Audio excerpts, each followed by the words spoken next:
ਵਾਹਿਗੁਰੂ ਜੀ ਕਾ ਖਾਲਸਾ ਵਾਹਿਗੁਰੂ ਜੀ ਕੀ ਫਤਿਹ ਜੀ। ਸਾਰੇ ਸਾਧ ਸੰਗਤ ਨੂੰ ਗੁਰੂ ਨਾਨਕ ਦੀ ਇਸ ਫੁਲਵਾੜੀ ਦੇ ਵਿੱਚ ਜੀ ਆਇਆਂ ਨੂੰ ਵੈਲਕਮ। ਤੇ ਜਿਸ ਤਰੀਕੇ ਦੇ ਨਾਲ ਡਾਕਟਰ ਸਾਹਿਬ ਡਾਕਟਰ ਜੈਦੀਪ ਸਿੰਘ ਜੀ ਸਾਡੇ ਨਾਲ ਪਹਿਲੇ ਬਹੁਤ ਹੀ ਤਰੀਕੇ ਦੇ ਨਾਲ ਸਾਨੂੰ ਉਹ ਸ਼ੇਅਰ ਕੀਤਾ ਹੈਗਾ ਗੁਰੂ ਸਤਿਗੁਰੂ ਗੁਰੂ you know which is probably sometimes we have a miss and we do not understand। ਬਹੁਤ ਹੀ ਤਰੀਕੇ ਦੇ ਨਾਲ ਅੱਜ ਸਾਨੂੰ ਸ਼ਬਦ ਔਰ ਸੁਰਤ ਜਿਹੜਾ ਉਹਨਾਂ ਦਾ ਰੈਲੇਵੈਂਟ ਸਬਜੈਕਟ ਹੈਗਾ ਪਾਰਟ 4 ਦੇ ਵਿੱਚ ਸਾਨੂੰ ਲੈ ਕੇ ਜਾਣਗੇ। ਓਵਰ ਟੂ ਯੂ ਵੀਰ ਡਾਕਟਰ ਜਗਦੀਪ ਜੀ, ਔਰ ਆਪਣੀ ਕਲਾਸ ਨੂੰ ਪਲੀਜ਼ ਸਾਂਝ ਕਰੋ। ਵੈਲਕਮ। ਵਾਹਿਗੁਰੂ ਜੀ ਕਾ ਖਾਲਸਾ ਵਾਹਿਗੁਰੂ ਜੀ ਕਾ ਖਾਲਸਾ ਵਾਹਿਗੁਰੂ ਜੀ ਫਤਿਹ। ਇੱਕ ਬੇਨਤੀ ਹੈ ਸੰਗਤ ਨੂੰ ਜੀ ਕਿ ਸਾਰੇ ਆਪਣਾ ਆਪਣਾ ਮਿਊਟ ਕਰ ਲਓ ਪਲੀਜ਼। ਥੈਂਕ ਯੂ ਜੀ। ਵਾਹਿਗੁਰੂ ਜੀ ਖਾਲਸਾ। क्या हो कथी कथे कथ देखा, मैं अकथ न कथना जाई, जो तुद पावे सोई आखा तिल तेरी वडियाई। एटे कुकर हों बेगाना भौंका, इस तन ताई भगतहीन नानक जे होएगा तां खसमे नाम न जाए। वाहिगुरू जी का खालसा वाहिगुरू जी की फतेह। ਜਿਹੜਾ ਅਸੀਂ शीर्षक लिया सी सब सुर दा मेल, थोड़ा समा ज़्यादा हो गया क्योंकि मैं सेवा ना कर सकिया एक दो हफ्ते। तो अज असी शुरुआत करन तो पहला क्योंकि समा काफ़ी हो गया है विचकार, सो एक बारी असी रिवीजन कर लांगे ताकि असी फिर एक बारी देख लीए असी किधरों शुरू हुई सी। तो असी जदों शुरू कीता सी असी गल कीती सी शब्द सुर दी मेल दी। ਉਹਦੇ ਚ ਅਸੀਂ ਇੱਕ ਸਾਈਡ ਦਿਖਾਇਆ ਸੀ ਕਿ ਬ੍ਰਿਜ ਦੇ ਇੱਕ ਸਾਈਡ ਸਬ ਸੁਰ ਦੇ ਮੇਲ ਦੇ ਇੱਕ ਸਾਈਡ ਰੱਬ ਦੀ ਮੈਨੀਫੈਸਟੇਸ਼ਨ ਹੈ ਜਿਹਨੂੰ ਸ਼ਬਦ ਕਹਿੰਦੇ। ਅਸੀਂ ਅੱਛੀ ਤਰ੍ਹਾਂ ਸਮਝਿਆ ਸੀ ਕਿ ਵਾਟ ਇਜ਼ ਸ਼ਬਦ ਐਂਡ ਉਹ ਸ਼ਬਦ ਦਾ ਕਈ ਮਤਲਬ ਅਸੀਂ ਦੇਖੇ ਸੀ ਕਿ ਸੂਖਸ਼ਮ ਸ਼ਬਦ ਕੀ ਹੁੰਦਾ ਹੈ, ਸਥੂਲ ਸ਼ਬਦ ਕੀ ਹੁੰਦਾ ਹੈ, ਏਕ ਸ਼ਬਦ ਕੀ ਹੁੰਦਾ, ਪੰਜ ਸ਼ਬਦ ਕੀ ਹੁੰਦਾ ਹੈ, ਤੇ ਤਤ ਸ਼ਬਦ ਕੀ ਹੁੰਦਾ ਹੈ, ਅਖਰੀ ਸ਼ਬਦ ਕੀ ਹੁੰਦਾ। ਸੋ ਉਹ ਅਸੀਂ ਸਮਝਦੇ ਹੋਏ ਅੱਗੇ ਆਏ ਸੀ ਤੇ ਸ਼ਬਦ ਕਈ ਚੀਜ਼ਾਂ ਅਸੀਂ ਸਮਝੀਆਂ ਸੀ ਕਿ ਪ੍ਰਿਜ਼ਮ ਦੇ ਥਰੂ ਕਿਸ ਤਰ੍ਹਾਂ ਇੱਕ ਸ਼ਬਦ ਦੇ ਅੱਗੇ ਕਿੰਨੇ ਸ਼ਬਦ ਬਣਦੇ ਨੇ, ਕਿੰਨੀ ਉਹਦੀ ਜਿਹਨੂੰ ਕਹਿੰਦਾ ਵਿਸਥਾਰ ਦਾ ਪਤਾ ਲੱਗਦਾ ਹੈ। ਇਸ ਸਾਡੇ ਕੋਲ ਅਨੁਭਵੀ ਗਿਆਨ ਨਾਮਕ ਪ੍ਰਿਜ਼ਮ ਹੋਵੇ ਤੇ ਉਹੀ ਇੱਕ ਸ਼ਬਦ ਕਿੰਨਾ ਵਿਸਥਾਰ ਹੈ ਉਹਦਾ ਪਤਾ ਲੱਗਦਾ ਹੈ। ਅੱਜ ਅਸੀਂ ਉਸੇ ਕੜੀ 'ਚ ਦੂਸਰੀ ਸਾਈਡ ਦੇਖਾਂਗੇ, ਯਾਨੀ ਕਿ ਸੁਰਤ ਦੀ ਸਾਈਡ। ਸੋ ਅੱਜ ਅਸੀਂ ਇਹ ਵਾਲੇ ਅਸੀਂ ਪਹਿਲਾਂ ਵੀ ਸਲਾਈਡ ਦੇਖੀ ਸੀ ਜਸਟ ਫॉर ਰਿਮਾਈਂਡਰ ਕਿ ਜਿਹੜਾ ਸਭ ਸੁਰ ਦਾ ਮੇਲ ਹੋਣਾ ਹੈ ਇਹਦੇ ਇੱਕ ਸਾਈਡ ਤੇ ਨਿਰੰਕਾਰ ਹੈ, ਇੱਕ ਸਾਈਡ ਅਸੀਂ। ਨਿਰੰਕਾਰ ਦੀ ਤਰਫ ਤੋਂ ਸ਼ਬਦ ਆਇਆ ਸੀ, ਅਸੀਂ ਨਿਰੰਕਾਰ ਨਾਲ ਕਿੱਦਾਂ ਜੁੜਨਾ ਸੀ? ਸ਼ਬਦ ਸੁਰਤ ਦੇ ਮੇਲ ਦੁਆਰਾ। ਸੋ ਇਹ ਜਿਹੜਾ ਸੁਰਤ ਹੈ ਹੁਣ ਸਾਡੀ ਮੈਨੀਫੈਸਟੇਸ਼ਨ ਆਉਂਦੀ ਕਿ ਸੁਰਤ ਕੀ ਚੀਜ਼ ਹੈਗੀ ਹੈ ਜਿਹਨੂੰ ਅਸੀਂ ਸ਼ਬਦ ਦੇ ਨਾਲ ਜੋੜਨਾ। ਸੋ ਅੱਜ ਦਾ ਜਿਹੜਾ ਸ਼ੀਰਸ਼ਕ ਹੋਏਗਾ ਉਹ ਸੁਰਤ ਦੇ ਉੱਤੇ ਗੱਲ ਹੋਏਗੀ। ਕੁਝ ਚੀਜ਼ਾਂ ਅਸੀਂ ਪਹਿਲਾਂ ਵੀ ਦੇਖੀਆਂ ਹੈ ਕਿ ਅਸੀਂ ਇਹ ਸਮਝ ਲਈਏ ਕਿ ਜਿਹੜੇ ਅਸੀਂ ਸ਼ਬਦ ਦੀ ਗੱਲ ਕੀਤੀ ਸੀ ਉਹਦੇ ਵਿਚਕਾਰ ਕਈ ਵਾਰੀ ਨਾਮ ਦੀ ਵੀ ਗੱਲ ਹੋ ਜਾਂਦੀ। ਸ਼ਬਦ ਨਾਮ ਇੱਕੋ ਗੱਲ ਹੈ। ਸ਼ਬਦ ਔਰ ਨਾਮ ਇਹ ਸਮਝ ਲਓ ਸੇਮ ਕੋਇਨ ਦੀ ਦੋ ਸਾਈਡਸ ਨੇ, ਜਾਂ ਆਤਮਿਕ ਪ੍ਰਕਾਸ਼ ਦੇ ਦੋ ਪੱਖ ਹੈਗੇ। ਹੁਣ ਬੜਾ ਸਟਲ ਡੈਫੀਨੇਸ਼ਨ, ਥੋੜੀ ਜੀ ਸਟਲ ਡੈਫੀਨੇਸ਼ਨ ਚੇਂਜ ਹੈ। ਸ਼ਬਦ ਦਾ ਮੀਨਿੰਗ ਇਲਾਹੀ ਹੋਣ ਦਾ ਪ੍ਰਕਾਸ਼ ਜਾਂ ਪ੍ਰਤੀਕ ਹੈ। ਇਟ ਇਜ਼ ਅ ਪ੍ਰਤੀਕ, ਰੱਬ ਦਾ ਪ੍ਰਤੀਕ। ਦੈਟ ਮੀਨਸ ਡਿਵਾਈਨ ਐਸੈਂਸ ਜਿਹੜਾ ਉਹਦੇ ਅੰਦਰ ਹੈ। So it is a divine essence. And ਨਾਮ ਕੀ ਹੈ? ਇਸੇ ਪ੍ਰਕਾਸ਼ ਦੀ ਪ੍ਰਵਰਤੀ ਜਾਂ ਮੈਨੀਫੈਸਟੇਸ਼ਨ ਜਾਂ dynamic activation of Shabad is Naam only. So it is very subtle, but it is the same thing. But for understanding only, we have taken this definition. ਸੋ ਅਸੀਂ ਇੱਕ ਚੀਜ਼ ਹੋਰ ਸਮਝੀ ਸੀ ਕਿ ਅਖਰੀ ਸ਼ਬਦ ਕੀ ਹੁੰਦੇ ਤੇ ਤਤ ਸ਼ਬਦ ਕੀ ਹੁੰਦੇ ਆ ਜਾਂ ਸੂਖਮ ਸ਼ਬਦ ਕੀ ਹੁੰਦੇ। ਅਸੀਂ ਇਹ ਵੀ ਸਮਝਿਆ ਸੀ ਕਿ ਸੂਖਮ ਸ਼ਬਦ ਜਾਣਨੇ ਬਹੁਤ ਜ਼ਰੂਰੀ ਨੇ। ਸੋ ਜੇ ਸੂਖਮ ਸ਼ਬਦ ਜਾਣਨੇ ਜ਼ਰੂਰੀ ਨੇ ਤੇ ਇਹ ਵੀ ਜ਼ਰੂਰੀ ਹੈਗਾ ਕਿ ਸੂਖਮ ਸ਼ਬਦ ਨੂੰ ਸਮਝਣ ਲਈ ਸੂਖਮ ਸੁਰਤ ਦੀ ਵੀ ਲੋੜ ਪੈਣੀ ਹੈ। ਸੋ ਇਹ ਸੂਖਮ ਸੁਰਤ ਆਏਗੀ ਕਿਧਰੋਂ? ਇਸ ਜਿਹੜੀ ਸੂਖਮ ਸੂਰਤ ਹੈਗੀ ਹੈ ਕਿਉਂ ਇਹਦੀ ਜ਼ਰੂਰਤ ਪੈ ਗਈ? ਕਿਉਂਕਿ ਇਹਦੇ ਕੋਲ ਹੀ ਉਹ ਸ਼ਮਤਾ ਹੈ ਕਿ ਇਹ ਅਨਹਦਨਾਦ ਜਾਂ ਨਾਮ ਧੁਨ ਜਾਂ ਦੇਵੀ ਪ੍ਰੇਮ ਨੂੰ ਮਾਣ ਸਕੇ, ਜਿਹੜੀ ਦੇਸ਼ ਕਾਲ ਸਿਆਣਪਾਂ ਸਾਡੀਆਂ ਵਿਕਾਰਾਂ ਦੀ ਹੱਦਾਂ ਪਾਰ ਕਰਕੇ ਤਦ ਸ਼ਬਦ 'ਚ ਸਮਾ ਸਕੇ।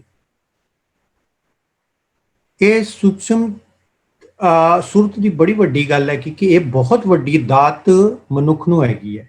ਅਸੀਂ ਵਿਚਕਾਰ ਸਮਝਾਂਗੇ ਦਾ ਡਿਫਰੈਂਸ ਬਿਟਵੀਨ ਦਾ ਸੁਰਤ ਆਫ ਐ ਐਨੀਮਲ ਐਂਡ ਅ ਮੈਨ। ਸੋ ਇਹ ਜਿਹੜੀ ਦਾਤ ਹੈ ਸਾਨੂੰ ਦਿੱਤੀ ਗਈ ਸੀ 84 ਲੱਖ ਜੂਨਾਂ ਵਿੱਚੋਂ ਇੱਕ ਮਨੁੱਖ ਦੀ ਜੂਨ ਹੈ ਜਿਹਦੇ ਕੋਲ ਸੂਖਮ ਸੁਰਤ ਹੈ। ਦੂਸਰਾ ਐਸਪੈਕਟ ਇੱਕ ਸਮਝ ਲਈਏ ਕਿ ਕਿਉਂ ਅਸੀਂ ਸਮਝਿਆ ਸੀ ਕਿ ਜਿਸ ਤਰ੍ਹਾਂ ਸ਼ਬਦ ਹੈ ਉਹ ਇੱਕੋ ਕਨੈਕਸ਼ਨ ਹੈ ਸਾਡਾ ਤੇ ਰੱਬ ਦੇ ਵਿੱਚ। ਅਸੀਂ ਰੱਬ ਨੂੰ ਥਰੂ ਸ਼ਬਦ ਹੀ ਜਾਣਦੇ। So shabad is like a bridge between sansar and Nirankar. ਉਸੇ ਤਰ੍ਹਾਂ what is ਸੁਰਤ? ਸੁਰਤ ਇਜ਼ ਅ ਟਰਾਂਸਲੇਟਰ ਬਿਟਵੀਨ ਅਖਰੀ ਸ਼ਬਦ ਐਂਡ ਤਦ ਸ਼ਬਦ। ਤੋ ਇਸ ਲਈ ਸਾਡੀ ਸੁਰਤ ਨੇ ਹੀ ਸਾਨੂੰ ਸਥੂਲ ਸ਼ਬਦਾਂ ਤੋਂ ਸੂਖਮ ਸ਼ਬਦ ਤੱਕ ਲੈ ਕੇ ਜਾਣਾ ਜਾਂ ਅਖਰੀ ਸ਼ਬਦਾਂ ਨੂੰ ਤਦ ਸ਼ਬਦ ਤੱਕ ਲੈ ਕੇ ਜਾਣਾ।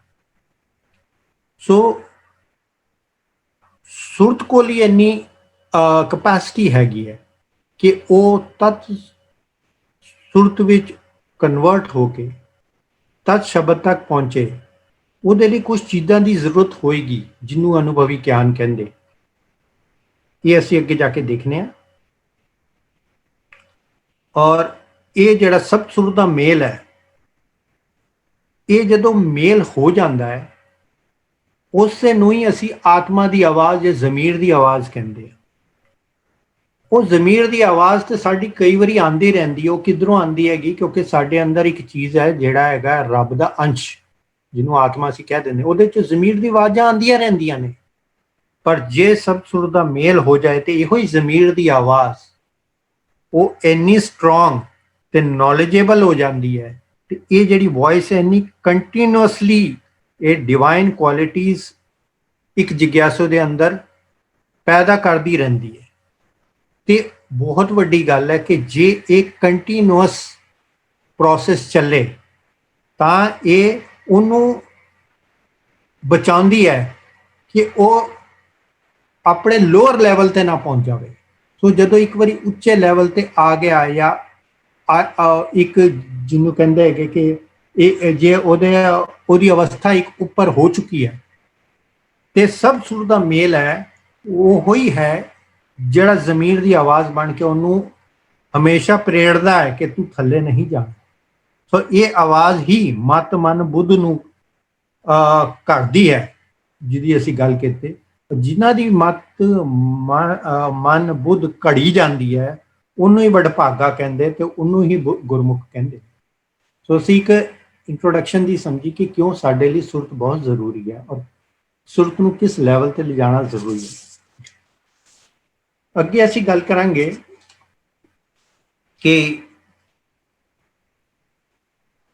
ਹੁਣ ਤੱਕ ਅਸੀਂ ਜਦੋਂ ਵੀ ਅਸੀਂ ਆਹ ਪ੍ਰੋਗਰਾਮ ਸ਼ੁਰੂ ਕੀਤਾ ਜਾਂ ਕਿਸੇ ਟਾਈਮ ਵੀ ਕੋਈ ਹੈਗਾ ਕਿਸੇ ਨੂੰ ਸਰਟਨਲੀ ਜਿਗਿਆਸਾ ਹੁੰਦੀ ਕਿ ਮੈਂ ਇਸ ਗੁਰਬਾਣੀ ਪੜ੍ਹਾਂ ਜਿਹਨੇ ਕਦੀ ਨਾ ਪੜ੍ਹੀ ਹੋਵੇ ਜਾਂ ਇਸ ਰਾਹ ਤੇ ਚੱਲਾਂ, ਉਹਦੇ ਕੁਝ ਸੀਕੁਐਂਸ ਹੋ ਜਾਂਦੇ ਨੇ। ਜਿਸ ਤਰ੍ਹਾਂ ਕਿ ਮੇਰੇ ਵਰਗਿਆਂ ਦੇ ਨਾਲ ਅਕਸਰ ਹੁੰਦਾ ਕੀ ਹੈ ਕਿ ਇਨੀਸ਼ੀਅਲੀ ਲੋਕੀ ਅਟਰੈਕਟ ਹੁੰਦੇ ਨੇ ਇਸ ਗੱਲ ਤੋਂ to spirituality for logical explanation of the scriptures. So ਕੀ ਹੋ ਜਾਂਦਾ ਜਦੋਂ ਲੌਜੀਕਲ ਐਕਸਪਲੇਨੇਸ਼ਨ ਸਮਝਣੇ ਅਸੀਂ ਸ਼ੁਰੂ ਕਰ ਦਿੰਦੇ ਹਾਂ ਤੇ ਸਾਨੂੰ ਬੜਾ ਅੱਛਾ ਲੱਗਣਾ, ਸਾਨੂੰ ਬੜੀ ਅਟਰੈਕਟਿਵ ਲੱਗਣੀ ਸ਼ੁਰੂ ਹੋ ਜਾਂਦੀ ਹੈ। ਪਰ ਕੀ ਹੋ ਜਾਂਦਾ ਕਿ ਉਹ ਜਿਹੜਾ ਅਸੀਂ ਲੌਜੀਕਲੀ ਸਾਰੀ ਚੀਜ਼ਾਂ ਐਕਸਪਲੇਨ ਕਰਨ ਦੀ ਕੋਸ਼ਿਸ਼ ਕਰਨੇ तो वो की हो जाता है कि वो एक दिमागी खेल बन जाता है। सो फिर वो इंटरलैक्ट की गल हो जाती है, डिवोशन की हाले गल नहीं की। पर मुश्किल की हो जाता उसके कारण अनुभवी ज्ञान ते पहुंचना, जिन्हों स्पिरिचुअल एक्सपीरियंस कहते हैं, वो अचीव नहीं हो पाता है। उस करके की हो जाता है कि जेड़ा असी बार बार पढ़ी जाने चेंज नहीं लाइफ चाहती है। समझ बहुत लिया, पढ़ बहुत लिया, but there is no change. ते उस शब्द सुर दे मेरे लिए it is very important that ultimately we have to reach that level. ਉਹਦਾ रीजन की है, क्योंकि ਜਿਹੜੀ इंटैलैक्ट ਅਸੀਂ यूज कर रहे हैं ना, वो इंटैलैक्ट ਸਾਡੇ कुछ सीमा ਦੇ अंदर बंधी हुई है। इंटैलैक्ट ਸਾਡੀ उन्नी है जिन्नी ਸਾਡੀ नॉलेज है, इंटैलैक्ट उन्नी है जिन्ने साडे एक्सपीरियंस ने। साडा एक्सपीरियंस बहुत लिमिटेड है इस लाइफ के अंदर, and we do not have adequate resources to understand tattva gyan. तो इस करके कि जिन्ने रिसोर्सिस साडे कोल ने, भावें साडी किताबी ज्ञान है या कुछ भी है, ਉਹਨੂੰ ਹੀ ਉਹਦੇ ਥਰੂ ਹੀ ਅਸੀਂ ਕੋਸ਼ਿਸ਼ ਕਰਨੇ ਕਿ ਅਸੀਂ ਉੱਥੇ ਪਹੁੰਚ ਜਾਈਏ। ਸੋ ਸਾਡੇ ਐਕਸਪੀਰੀਅੰਸ ਕਿੱਧਰ ਦੇ ਨੇ? ਸਾਡੇ ਐਕਸਪੀਰੀਅੰਸ ਉਹ ਨੇ ਜਿਹੜੀ ਇਨਫੋਰਮੇਸ਼ਨ ਅਸੀਂ ਕਿੱਧਰੋਂ ਕਲੈਕਟ ਕੀਤੀਆਂ, ਥਰੂ ਆਈਜ਼, ਥਰੂ ਈਅਰਸ। ਸੋ ਜੋ ਅਸੀਂ ਸੁਣਿਆ ਦੇਖਿਆ, ਉਹਨੂੰ ਅਸੀਂ ਸਮਝਣ ਦੀ ਕੋਸ਼ਿਸ਼ ਕੀਤੀ, ਉਹਦੇ ਉੱਤੇ ਹੀ ਅਸੀਂ ਆਪਣਾ ਧਿਆਨ ਲਗਾਇਆ, ਸੁਰਤ ਲਗਾਈ। ਸੋ ਕੁਝ साढ़े एक्सपीरियंसिस ने जेडे मैं क्या कि इस छोटी लाइफ के अंदर जो भी एक्सपीरियंस होए या पास्ट एक्सपीरियंस या थॉट्स ने, सो असी की करते हैं उससे नू ही असी अपनी सुरत बना के उहदे बेसिस दे उत्ते असी कोशिश करी दी है कि असी गुरबाणी समझ लईए या ये तत्व ज्ञान समझ लईए। पर मुश्किल ये हो जाती है कि ये इन्ना इनएडिक्वेट हो जाता है कि सुरत उस लैवल तक कभी पहुंच नहीं पाती है कि जिथे जाके कोई चेंज आवे साडे अंदर। तो असी एक चीज़ आज देखनी हैगी कि साडे जेड़े जिन्हों कहते हैं कि ध्यान है, विचार है, इहो जे कई शब्द आने विचकार। सो जिस तरह मैं क्या कि आईज ते ईयर्स आ वेरी स्ट्रोंग सेंसिस जिधरों दी असी इनफॉर्मेशन इनटेक करते हैं, पढ़ते हैं तां भी है, सुनते हैं तां भी है।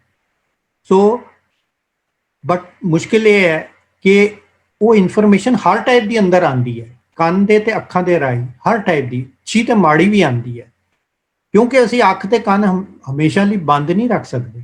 ਸੋ ਦੋਨੋਂ ਟਾਈਪ ਦੀ ਇਨਫੋਰਮੇਸ਼ਨ ਆਏਗੀ। ਅਸੀਂ डिफरेंशियली अपनी अखा हर टाइम बंद नहीं रख सकते या डिफरेंशियली कान नहीं बंद रख सकते। खराब खबर आ रही है ना सुनिए, क्योंकि इस खबर सुनने तो बाद पता लगता है खराब है कि अच्छी। सो दो सारी इनफॉर्मेशन साड़ी उधरों आ रही है। इस करके ਜਿਹੜੀ ध्यान सुरत विचार या साड़ी कह सकते साड़ा माहौल या साड़ी संगत है, ये सारिਆਂ ਦਾ असर ਸਾਡੇ ਉੱਤੇ ਪੈਂਦਾ ਹੈਗਾ।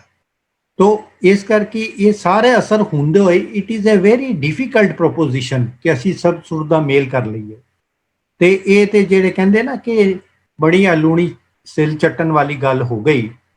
सो इस करके की हो जाता है कि ये सानू समझना बड़ी जरूरी है कि लूणी सिल चट्टन वाली गल हैगी, इसलिए उन्होंने छड्ड नहीं देना। एक एग्जाम्पल बड़ा छोटा जिहा हैगा, मैनू याद आ गया कि लोकी कहंदे कि वॉर दे अंदर वॉरियर नूं कौन ना कि he is always ready for a war, लड़ाई लई तैयार हैगा। ये नहीं हैगा कि उन्होंने लड़ाई च रस आंदा है, उन्होंने लड़ाई च रस नहीं आंदा। Warrior also doesn't want to kill somebody, उन्होंने रस आंदा है जिहड़ी लड़ाई तो बाद जित हुंदी है। विक्ट्री इज़ द रस, नॉट द वॉर। सो सानू ये समझना है कि जदों असी कहिए कि असी इन्ना पार्ट पूट कर रहे, कुछ हो नहीं रहा है, we are trying to take out ras from the कालना। रस विल कम जदों साडी कालना पूरी होएगी, उस तो बाद जो अचीव होएगा दैट इज रस। सो ये बड़ी नीरस रस्ता हैगा, इसलिए अलूणी चट की कहंदे अलूणी सिल चट्टन वाली गल इस करके कही गई है। हुण इस करके जिहड़ा सब सुर दा मार्ग है, इत्थे कई चीज़ां की जरूरत हैगी है, ये खाली किताबी ज्ञान नाल नहीं होनी। जिस तरह रबी भै भावनी दी, विस्मादी सफल सलाह दी, इलाही प्रेम दी या शब्द दी कमाई दी।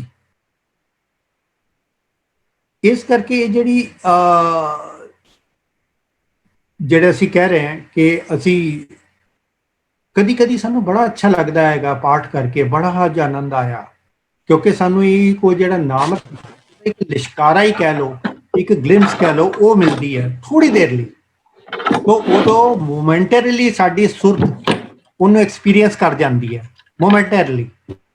ਤੋ ਇਸ ਕਰਕੇ ਕੀ ਹੋ ਜਾਂਦਾ ਕਿ ਉਸ ਟਾਈਮ ਸਾਨੂੰ ਬੜਾ ਆਨੰਦ ਆਉਂਦਾ, ਪਰ ਇਹ ਆਨੰਦ ਲੰਬਾ ਰਹਿੰਦਾ ਨਹੀਂ। ਸੋ ਸਾਡਾ ਜਿਹੜਾ ਟਾਰਗੇਟ ਹੈ ਕਿ ਇਹ ਜਿਹੜਾ ਆਨੰਦ ਹੈ ਹਮੇਸ਼ਾ ਲਈ ਬਣਿਆ ਰਹੇ। ਸੋ ਇਹ ਕਿਸ ਤਰ੍ਹਾਂ ਹੋਏਗਾ, ਇਹਦੇ ਨਾਲ ਸੁਰਤ ਦਾ ਕੀ ਮੇਲ ਰਹੇਗਾ ਕਿ ਅਸੀਂ ਜਿਸ ਤਰ੍ਹਾਂ ਅੱਗੇ ਜਾਵਾਂਗੇ ਅਸੀਂ ਦੇਖਨੇ ਆ ਕਿ ਸੁਰਤ ਦੀ ਕੁਝ ਸਟੇजेस ਨੇ। ਸੁਰਤ ਕਿੱਦਾਂ ਅਚਾਨਕ ਹੋ ਜਾਏਗੀ ਇਸ ਤਰ੍ਹਾਂ ਠੀਕ, ਉਹਦੀ ਕੁਝ ਸਟੇजेस ਨੇ, ਅਸੀਂ ਦੇਖਾਂਗੇ। ਸਭ ਬਿਫੋਰ ਵੀ ਗੋ ਫਰਦਰ ਇੱਕ ਚੀਜ਼ ਮੈਂ ਕਹਿਣਾ ਚਾਹਾਂਗਾ ਕਿ ਸੁਰਤ ਦੇ ਅੰਦਰ, ਗੁਰਬਾਣੀ ਦੇ ਅੰਦਰ ਸੁਰਤ ਅਲੱਗ-ਅਲੱਗ ਡੈਫੀਨੇਸ਼ਨਸ ਹੈਗੀਆਂ। ਪਹਿਲੀ ਵਾਲੀ ਦੇਖੋ, ਸੁਰਤ ਕੇ ਵਰਡ ਕਿਹੜੇ ਲਈ ਯੂਜ਼ ਕੀਤਾ ਗਿਆ, ਸੁਰਤ ਵਰਡ। ਜੇ ਤੁਸੀਂ ਪਹਿਲਾ ਵਾਲਾ ਦੇਖੋ, ਜਿੱਥੇ ਘੜੀਏ ਸੁਰਤ ਮਤ ਮਨ ਬੁੱਧ, ਇਹ ਉਹ ਸੁਰਤ ਹੈ ਜਿਹਨੂੰ ਅਸੀਂ ਇੰਟੂਟਿਵ ਕੌਨਸ਼ੀਅਸਨੈਸ ਕਹਿੰਦੇ, ਜਿਹਦੀ ਅਸੀਂ ਗੱਲ ਕਰ ਰਹੇ ਹਾਂ ਅੱਜ। ਪਰੰਤੂ ਜੇ ਅਸੀਂ ਦੇਖੀਏ ਅੰਗ ਨੰਬਰ 856 ਤੇ ਲਿਖਿਆ ਤੁਝ ਬਿਨ ਸੁਰਤ ਕਰੇ ਕੋ ਮੇਰੀ। ਇਹਦਾ ਮਤਲਬ ਕੌਣ ਮੇਰਾ ਕੇਅਰ ਕਰੇਗਾ, ਮੇਰਾ ਧਿਆਨ ਰੱਖੇਗਾ, ਕੌਣ ਮੇਰੀ ਤਰਫ ਧਿਆਨ ਦੇਗਾ, ਕੌਣ ਮੇਰਾ ਖਿਆਲ ਰੱਖੇਗਾ, ਉਹ ਸੈਂਸ ਚ ਯੂਜ਼ ਕੀਤੀ ਗਈ ਹੈ। ਉਹਦੇ ਥੱਲੇ ਦੇਖੀਏ 285 ਅੰਗ ਦੇ ਉੱਤੇ ਲਿਖਿਆ ਹੈ ਸੁਰਤ ਸਤ, ਸਤ ਜਸ ਸੁਣਤਾ। ਇੱਥੇ ਸੁਰਤ ਵਰਡ ਯੂਜ਼ ਕੀਤਾ ਗਿਆ ਫॉर ਈਅਰਸ। ਸੋ ਜਿਹੜਾ ਸੁਣਦਾ ਉਹ ਸੁਰਤ। ਸੋ ਇਸ ਕਰਕੇ ਇਹ ਥੋੜਾ ਜਿਹਾ ਅਸੀਂ ਧਿਆਨ ਦਈਏ ਕਿ ਕਈ ਵਾਰੀ ਅਸੀਂ ਜਦੋਂ ਗੁਰਬਾਣੀ ਪੜ੍ਹੀਏ ਤੇ ਸੁਰਤ ਸੇਮ ਵਰਡ ਹੈਗਾ, ਬਟ ਉਹਦੇ ਮੀਨਿੰਗ ਅਲੱਗ-ਅਲੱਗ ਜਗ੍ਹਾ ਤੇ ਹੈ, ਪਰ 90% it is the first one ਜਿਹਨੂੰ ਅਸੀਂ ਧਿਆਨ ਜਾਂ ਸੁਰਤ ਸਮਝਦੇ ਹਾਂ। ਸੋ ਇਹਦੀ ਅਸੀਂ ਅੱਗੇ ਚੱਲਣ ਤੋਂ ਪਹਿਲਾਂ ਇੱਕ ਐਗਜ਼ਾਮਪਲ ਲੈ ਲੈਂਦੇ ਹਾਂ ਕਿ ਸੁਰਤ ਕੀ ਚੀਜ਼ ਹੈਗੀ ਹੈ, ਜਿਹੜੀ ਸੁਰਤ ਅਸੀਂ ਅਚੀਵ ਕਰਨੀ ਹੈ। ਜਿਸ ਤਰਫ ਅਸੀਂ ਧਿਆਨ ਦਈਏ, ਜਾਂ ਇਹ ਲੂਜ਼ ਟਰਮਸ ਬੋਲ ਰਹੇ ਹਾਂ ਧਿਆਨ ਦਈਏ, ਕਿਉਂਕਿ ਅੱਗੇ ਧਿਆਨ ਵੀ ਅਸੀਂ ਸਮਝਾਂਗੇ ਵਾਟ ਇਜ਼ ਧਿਆਨ, ਵਾਟ ਇਜ਼ ਚੇਤਨਾ। ਸੋ ਅਸੀਂ ਜਿਹੜੇ ਕਹੀਏ ਕਿ ਜਿਹੜੀ ਚੀਜ਼ ਤੇ ਅਸੀਂ ਧਿਆਨ ਦੇਈਏ ਉਹਨੂੰ ਕਿ ਅਸੀਂ ਸੁਰਤ ਲੱਗ ਗਈ ਸਾਡੀ ਜੀ, ਧਿਆਨ ਦੇ ਦਿੱਤਾ, ਅਸੀਂ ਕੰਸਨਟਰੇਟ ਕੀਤਾ। ਇੱਥੇ ਬਹੁਤ ਵੱਡੀ ਗੱਲ ਹੋ ਜਾਂਦੀ ਕਿ ਜਿਸ ਤਰ੍ਹਾਂ ਅਸੀਂ ਇਹ ਐਗਜ਼ਾਮਪਲ ਦੇਖਦੇ ਰਹਿੰਦੇ ਹਾਂ ਕਿ ਜਿਸ ਤਰ੍ਹਾਂ ਕਿ ਮੈਗਨੀਫਾਈਂਗ ਗਲਾਸ ਦੇ ਨਾਲ ਕਾਗਜ਼ ਜਲ ਜਾਂਦਾ, ਕਿਉਂਕਿ ਜਿਹੜੀ ਸਨ ਰੇਜ਼ ਨੇ ਉਹ ਕੰਸਨਟਰੇਟ ਇੱਕ ਜਗ੍ਹਾ ਤੇ ਕਰ ਜਾਂਦੀਆਂ। ਇਸ ਤਰ੍ਹਾਂ ਹੀ ਜਿਹੜੀ ਸਾਡੀ ਸਾਰੀ ਬਿਰਤੀਆਂ ਨੇ ਉਹ ਜਦੋਂ ਇੱਕ ਜਗ੍ਹਾ ਤੇ ਕੰਸਨਟਰੇਟ ਕਰੇ ਉਹਨੂੰ ਸੁਰਤ ਲੱਗਣੀ ਕਹਿੰਦੀ। ਉਸ ਲੈਵਲ ਦੀ ਸੁਰਤ ਸਾਨੂੰ ਚਾਹੀਦੀ। ਇਸ ਤਰ੍ਹਾਂ ਨਹੀਂ ਹੈ ਕਿ ਸਪਿਰਿਚੁਅਲ ਵਰਲਡ ਦੇ ਅੰਦਰ ਹੀ ਇਹੋ ਜਿਹੀ ਸੁਰਤ ਹੁੰਦੀ।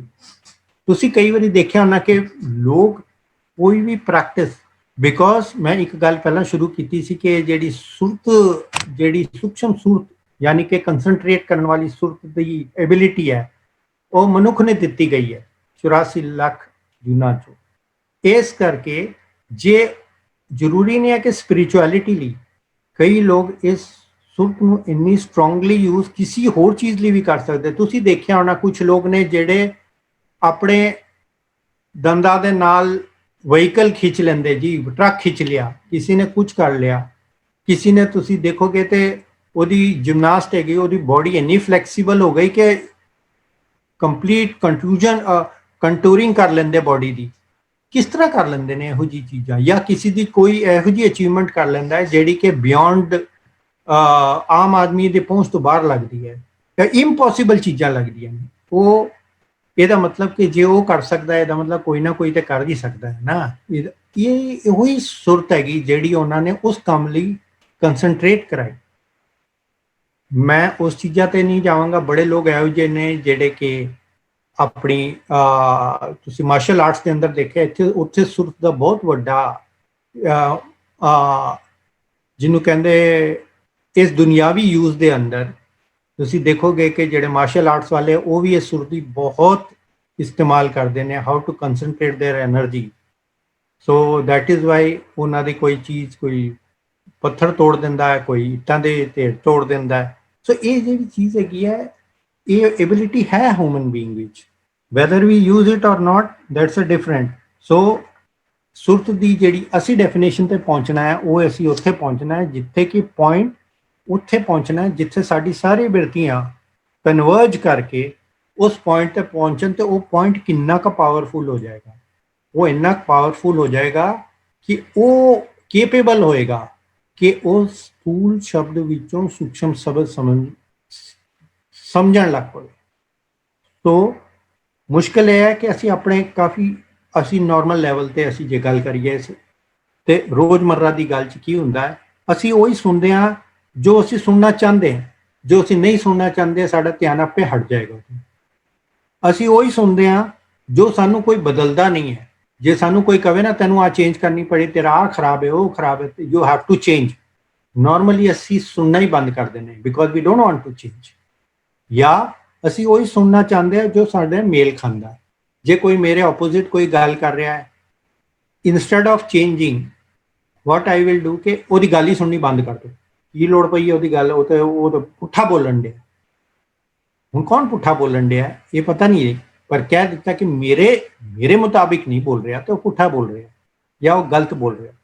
ਜਾਂ ਇੱਕ ਹੋਰ ਚੀਜ਼ ਹੁੰਦੀ ਹੈ, ਮੈਨੂੰ ਸਭ ਕੁਝ ਪਤਾ ਹੈ, ਮੈਂ ਫੇਰ ਸੁਣਾਂਗਾ ਉਦੋਂ ਹੀ ਜਦੋਂ ਮੈਨੂੰ ਸ਼ੋਰ ਹੋਏਗਾ ਕਿ ਮੈਨੂੰ ਇਹ ਗੱਲ ਦਾ ਨਹੀਂ ਪਤਾ।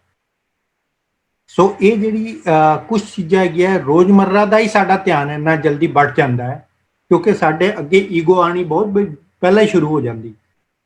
ਜੇ ਮੈਨੂੰ ਈਗੋ ਹੈ ਕਿ ਮੈਨੂੰ ਸਾਰਾ ਕੁਝ ਪਤਾ, ਮੈਂ ਸੁਣਾਂਗਾ ਹੀ ਨਹੀਂ। ਜੇ ਮੈਨੂੰ ਇੰਨੀ ਈਗੋ ਹੈ ਕਿ ਮੈਂ ਤਾਂ ਬਦਲਣਾ ਨਹੀਂ, ਫਿਰ ਕੋਈ ਵੀ ਬਦਲਣ ਵਾਲੀ ਗੱਲ ਕਰੇਗਾ ਮੈਂ ਸੁਣਾਂਗਾ ਨਹੀਂ। ਇਸ ਕਰਕੇ ਇਹ ਬਹੁਤ ਜ਼ਰੂਰੀ ਹੈ ਕਿ ਅਸੀਂ ਪਹਿਲਾਂ ਸਮਝੀਏ ਕਿ ਸਾਡੀ ਸੁਰਤ ਹੁਣੇ ਦੁਨਿਆਵੀ ਕੰਮਾਂ ਤੇ ਹੀ ਕਿੱਥੇ ਪਹੁੰਚੀ ਹੋਈ ਹੈ।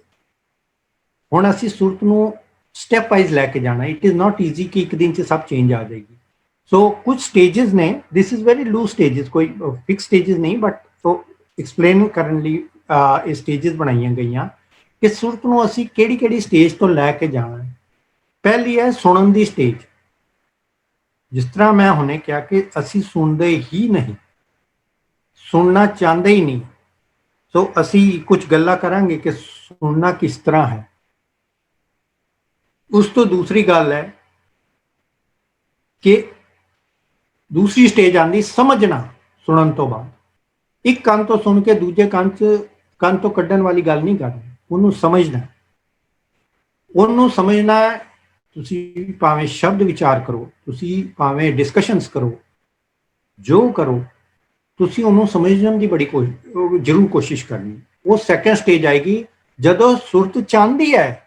ਤੁਸੀਂ ਸੁਰਤ ਤਾਂ ਹੀ ਲਾਓਗੇ ਜੇ ਤੁਸੀਂ ਚਾਹੁੰਦੇ ਹੋ, ਮਨ ਚਾਹੁੰਦਾ ਹੈ ਕਿ ਮੈਂ ਉਹਨੂੰ ਅੰਡਰਸਟੈਂਡ ਕਰਾਂ, ਤਾਂ ਹੀ ਉਹ ਉਧਰ ਧਿਆਨ ਦੇਗਾ। ਉਸ ਤੋਂ ਬਾਅਦ ਆ ਜਾਂਦਾ ਤੁਹਾਡਾ ਕਿ ਉਹਦੇ ਨਾਲ ਜੁੜਨਾ ਜਾਂ ਮਿਲਣਾ। ਸੋ ਇਹ ਜਿਹੜੀ 3 ਸਟੇजेस ਤੋਂ ਸਾਨੂੰ ਆਪਣੀ ਸੁਰਤ ਕਢਾਣੀ ਹੈ, ਸੁਣਨ ਦੀ, ਸਮਝਣ ਦੀ ਤੇ ਮਿਲਣ ਦੀ। ਅਸੀਂ ਇਹ ਸਾਡੇ ਲਈ ਨਵੀਂ ਸਟੇजेस ਨਹੀਂ ਨੇ, ਇਹ ਸਾਰੀ ਸਟੇजेस ਅਸੀਂ ਕਰਦੇ ਰਹੇ ਹਾਂ ਸਾਡੀ ਦੁਨਿਆਵੀ ਨੌਲੇਜ ਵਿੱਚ। ਜੇ ਮੈਂ ਡਾਕਟਰ ਬਣਿਆ ਤੇ ਮੈਂ ਪਹਿਲਾਂ ਸੁਣਿਆ ਜੋ ਵੀ ਲੈਕਚਰ ਮੈਨੂੰ ਦਿੱਤੇ ਗਏ ਜਾਂ ਪੜ੍ਹਿਆ, ਤੇ ਉਸ ਤੋਂ ਬਾਅਦ ਉਹਨਾਂ ਨੂੰ ਕਨਸੈਪਟ ਨੂੰ ਸਮਝਣ ਤੋਂ ਬਾਅਦ ਉਹਦੇ ਨਾਲ ਜੁੜਿਆ। ਉਹਨੂੰ ਜੁੜਨ ਤੋਂ ਬਾਅਦ ਹੀ ਮੈਂ ਪ੍ਰੋਫੈਸ਼ਨ 'ਚ ਉਤਰਿਆ, ਕਿਉਂਕਿ ਹੁਣ ਮੈਨੂੰ ਪਤਾ ਹੈਗਾ ਕਿ ਕਿਸ ਤਰ੍ਹਾਂ ਕਰਨਾ, ਕੀ ਨਹੀਂ ਕਰਨਾ, ਕਿਹੜੀ ਸਟੇਜ ਤੇ। Because I have gone through all 3 stages. ਇਹ ਸਟੇजेस ਚੇਂਜ ਨਹੀਂ ਹੁੰਦੀਆਂ। ਭਾਵੇਂ ਜੇ ਅਸੀਂ ਗੁਰਬਾਣੀ ਵੱਲ ਵੜਨਾ ਹੈ, ਸਟੇਜ ਤਾਂ ਸੇਮ ਰਹਿਣੀ ਹੈ ਕਿਉਂਕਿ ਮਨ ਉਹੀ ਹੈ।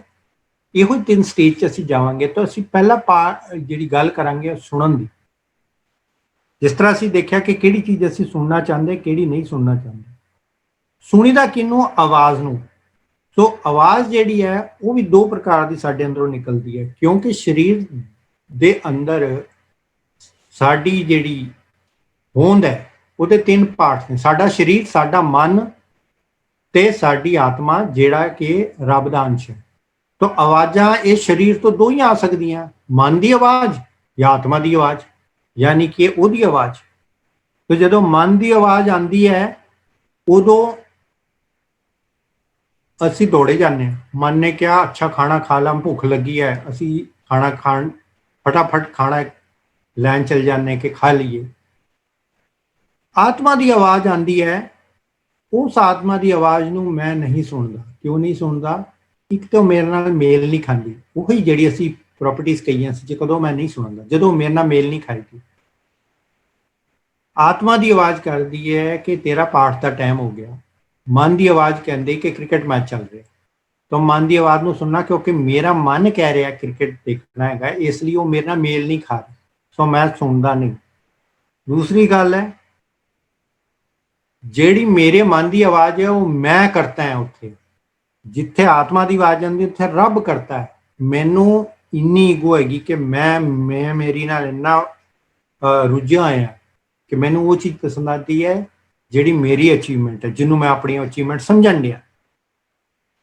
ਇਸ ਕਰਕੇ ਸਾਡੀ ਸਭ ਤੋਂ, ਜਿਸ ਤਰ੍ਹਾਂ ਹੀ ਸਾਡੀ ਅਵਸਥਾ ਵਧੇਗੀ, ਸਾਨੂੰ ਡਿਫਰੈਂਸ਼ੀਏਟ ਕਰਨ, ਇਸੇ ਸਰੀਰ ਚੋਂ ਆਵਾਜ਼ ਆਏਗੀ, ਸਾਨੂੰ ਡਿਫਰੈਂਸ਼ੀਏਟ ਕਰਨਾ ਆ ਜਾਏਗਾ, ਫਰਕ ਕਰਨਾ ਆ ਜਾਏਗਾ ਕਿਹੜੀ ਮੇਰੀ ਆਵਾਜ਼ ਹੈ ਤੇ ਕਿਹੜੀ ਰੱਬ ਦੀ ਆਵਾਜ਼ ਹੈ। ਹੌਲੀ ਹੌਲੀ ਰੱਬ ਦੀ ਆਵਾਜ਼ ਜ਼ਿਆਦਾ ਜ਼ਰੂਰੀ ਮਹਿਸੂਸ ਹੋਣ ਲੱਗ ਪਏਗੀ, ਆਪਣੀ ਆਵਾਜ਼ ਘੱਟ। ਫਿਰ ਇੱਕ ਸਮਾਂ ਆਏਗਾ ਜਿੱਥੇ ਆਪਣੀ ਆਵਾਜ਼ ਮਰ ਜਾਏਗੀ, ਜਿਹੜਾ ਬਹੁਤ ਹਾਈ ਲੈਵਲ ਹੈ, ਜਿੱਥੇ ਕਬੀਰ ਜੀ ਪਹੁੰਚੇ ਥੇ, ਜਿੱਥੇ ਤੂੰ ਹੀ ਤੂੰ ਹੋ ਗਿਆ ਸੀ, ਉੱਥੇ ਆਪਣੀ ਆਵਾਜ਼ ਮਰ ਗਈ ਸੀ। ਸੋ ਇਸ ਕਰਕੇ ਇਹ ਜਿਹੜੀ ਫਸਟ ਸਟੈਪ ਹੈਗਾ ਸੁਣਨ ਦਾ, ਉਹ ਬਹੁਤ ਜ਼ਰੂਰੀ ਸਟੈਪ ਹੈਗਾ। ਤੇ ਸੁਣਨ ਦੇ ਅੰਦਰ ਇਹ ਜਿਹੜੇ, ਜਿਹਨੂੰ ਕਹਿ ਸਕਦੇ ਕਿ ਜਿਹੜੇ ਸੁਣਨਾ ਚਾਹੁੰਦੇ ਆ, ਉਹਨਾਂ ਦੀ ਕੋਈ ਕੁਛ ਰਿਕੁਆਇਰਮੈਂਟਸ ਹੈਗੀਆਂ। ਉਹ ਮੈਂ ਕੁਛ ਰਿਕੁਆਇਰਮੈਂਟਸ ਤੁਹਾਨੂੰ ਹੁਣੇ ਗਿਣ ਕੇ ਸੁਣਾਉਣਾ। ਇਹ ਰਿਕੁਆਇਰਮੈਂਟ ਸਾਡੇ ਲਈ ਹੈਗੀਆਂ, ਭਾਵੇਂ ਅਸੀਂ ਸੰਗਤ ਵਿੱਚ ਬੈਠੇ ਹਾਂ, ਭਾਵੇਂ ਅਸੀਂ ਕੀਰਤਨ ਸੁਣ ਰਹੇ ਹਾਂ, ਭਾਵੇਂ ਅਸੀਂ ਕਿੱਥੇ ਵੀ ਹੈਗੇ ਆ, ਕੁਛ ਰਿਕੁਆਇਰਮੈਂਟ ਹੈਗੀ ਹੈ which will train us ਕਿ ਅਸੀਂ ਆਪਣੀ ਧਿਆਨ ਨਾਲ ਸੁਣਨਾ ਸਿੱਖ ਜਾਈਏ। ਉਹਦੀ ਕੁਝ ਚੀਜ਼ਾਂ ਮੈਂ ਇੱਕ ਇੱਕ ਕਰਕੇ ਗਿਣਾਵਾਂਗਾ ਕਿ ਸੁਣਨ ਵੇਲੇ ਕਦੀ ਸੌਣਾ ਨਹੀਂ ਚਾਹੀਦਾ, ਜੇ ਸੌਂ ਹੀ ਗਿਆ ਤੇ ਸੁਣਾਂਗੇ ਨਹੀਂ। ਦੂਸਰੀ ਗੱਲ, ਸੁਣਨ ਵਾਲੇ ਨੂੰ ਕਦੀ ਹੰਕਾਰੀ ਨਹੀਂ ਹੋਣਾ ਚਾਹੀਦਾ ਕਿ ਮੈਨੂੰ ਸਭ ਆਉਂਦਾ ਫਿਰ ਵੀ ਨਹੀਂ ਸੁਣੇਗਾ, ਜਿਸ ਤਰ੍ਹਾਂ ਕਿ ਮੈਂ ਕਿਹਾ। ਤੀਸਰੀ ਗੱਲ, ਸਾਡੇ ਅਧਿਆਤਮਿਕ ਪੱਥ ਦੇ ਉੱਤੇ ਇਹ ਬਹੁਤ ਜ਼ਰੂਰੀ ਹੈ ਕਿ ਇਹ ਭਾਵਨਾ ਹਮੇਸ਼ਾ ਰਹੇ ਕਿ ਗੁਰੂ ਗ੍ਰੰਥ ਸਾਹਿਬ ਹੀ ਸਾਡੇ ਗੁਰੂ ਨੇ। ਇਹ ਮੰਨਾਂਗੇ ਤਾਂ ਸੁਣਾਂਗੇ। ਸੋ ਅਸੀਂ ਵੈਲਿਊ ਜਿਹੜੀ ਚੀਜ਼ ਨੂੰ ਦਿੰਦੇ ਹਾਂ ਉਹਦਾ ਹੀ ਸੁਣਦੇ ਹਾਂ। ਇਸੇ ਕਰਕੇ ਜਿਹੜੇ ਟੀਨੇਜਰ ਨੇ ਆਪਣੇ ਪੇਰੈਂਟਸ ਨੂੰ ਬਹੁਤ ਵੈਲਿਊ ਦਿੰਦੇ ਨੇ ਜਦੋਂ ਤੱਕ ਉਹ ਟੀਨੇਜਰ ਨਹੀਂ ਹੁੰਦੇ। ਇਸ ਕਰਕੇ ਪੇਰੈਂਟ ਦੀ ਸੁਣਦੇ, ਉਹਨਾਂ ਦੀ ਵੈਲਿਊ ਚੇਂਜ ਹੋ ਜਾਂਦੀ। ਜਦੋਂ ਟੀਨੇਜਰ ਬਣਦੇ ਤੇ ਦੋਸਤ ਜ਼ਿਆਦਾ ਵੈਲਿਊਬਲ ਹੋ ਜਾਂਦੇ ਤੇ ਉਹ ਪੇਰੈਂਟਸ ਨੂੰ ਸਮਝਦੇ ਇਹ ਤੇ ਪਿਛਲੇ, ਇਹ ਤੇ ਪੁਰਾਣੀ ਜ਼ਮਾਨੇ ਦੇ ਹੈਗੇ, ਇਹਨਾਂ ਨੂੰ ਕੀ ਪਤਾ, ਕਿਉਂਕਿ ਨਾਓ ਦਾ ਵੈਲਿਊ ਹੈਜ਼ ਚੇਂਜਡ। ਸੋ ਅਸੀਂ ਵੈਲਿਊ ਨਹੀਂ ਗੁਰੂ ਦੀ ਕਰਾਂਗੇ ਤੇ ਅਸੀਂ ਸੁਣਾਂਗੇ ਵੀ ਨਹੀਂ। ਚੌਥੀ ਚੀਜ਼,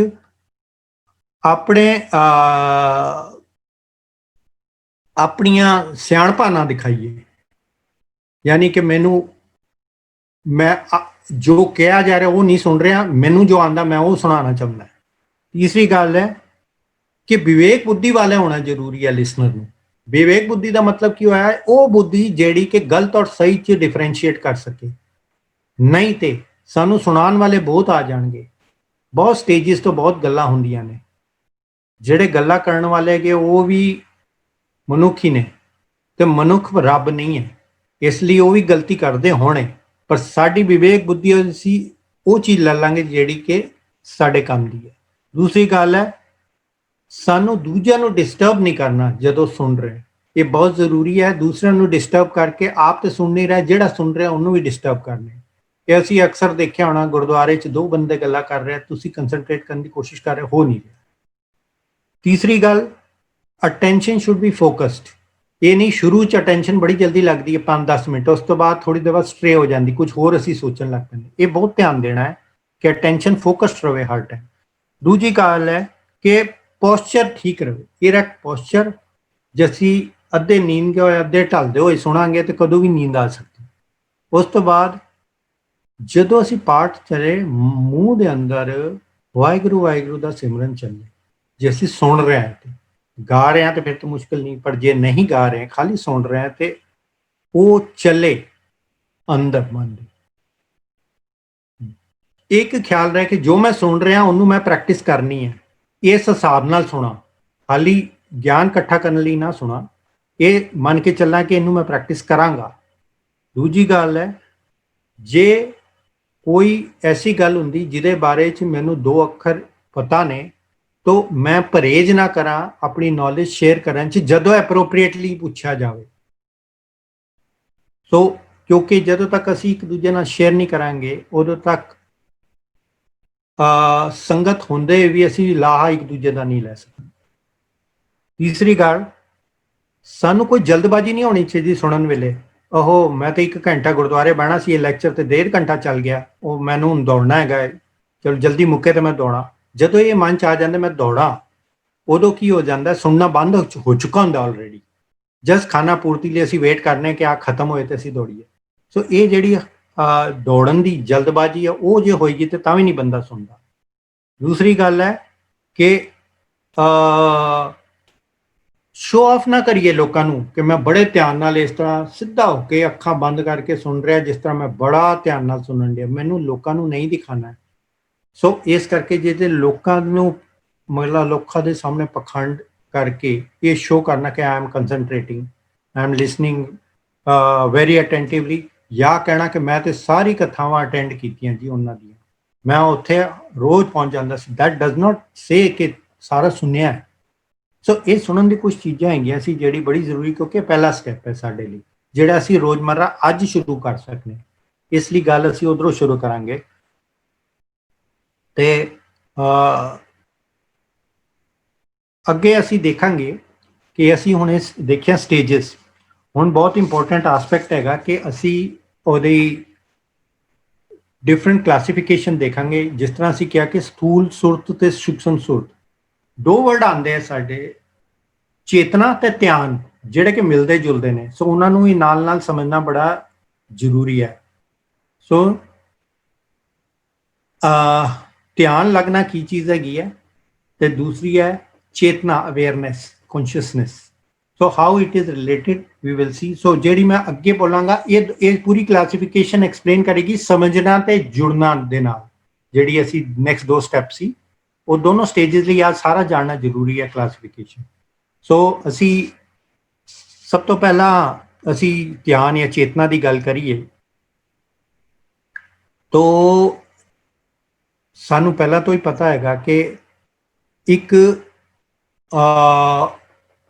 ਜਿਹੜਾ ਦੁਨਿਆਵੀ ਸੰਗਤ ਵਿੱਚ ਰਹਿੰਦਾ ਜਾਂ ਦੁਨਿਆਵੀ ਚੀਜ਼ਾਂ ਨਾਲ ਜੁੜਿਆ ਉਹਨੂੰ ਅਸੀਂ ਮਨਮੁਖ ਕਿਹਾ। ਜਿਹੜਾ ਆਤਮਿਕ ਸੰਗਤ ਵਿੱਚ ਰਹਿੰਦਾ ਜਾਂ ਵਿਵੇਕ ਬੁੱਧੀ ਰੱਖਦਾ ਉਹਨੂੰ ਅਸੀਂ ਗੁਰਮੁਖ ਕਿਹਾ।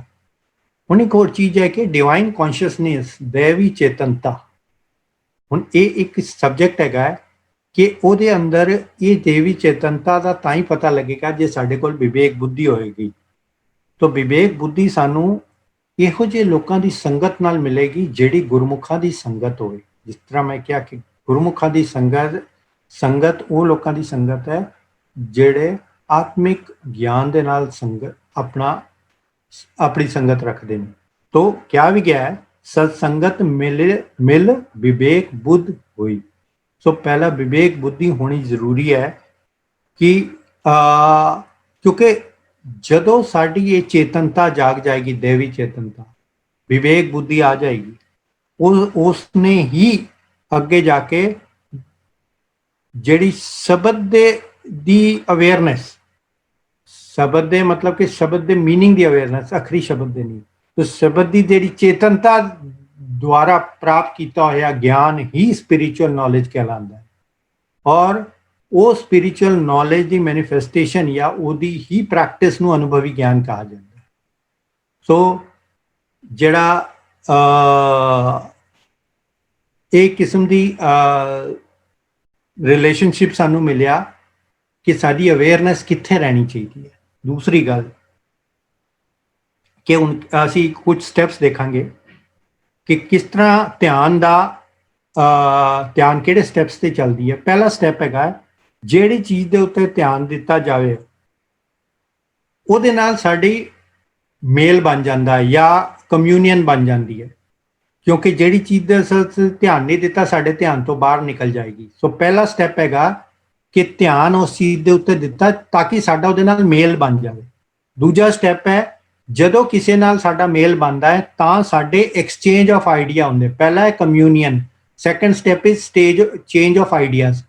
ਜੇ ਮੈਂ ਕਿਸੇ ਦੇ ਨਾਲ ਮੇਰਾ ਮੇਲ ਹੋਏਗਾ ਤਾਂ ਹੀ ਮੈਂ ਉਹਦੇ ਨਾਲ ਐਕਸਚੇਂਜ ਕਰਾਂਗਾ ਆਪਣੇ ਆਈਡੀਆ, ਯਾਨੀ ਕਿ ਇੱਕ ਦੂਜੇ ਦੀ ਵਿਚਾਰ ਦੀ ਲੇਵਾ ਦੇਵੀ ਹੋਏਗੀ।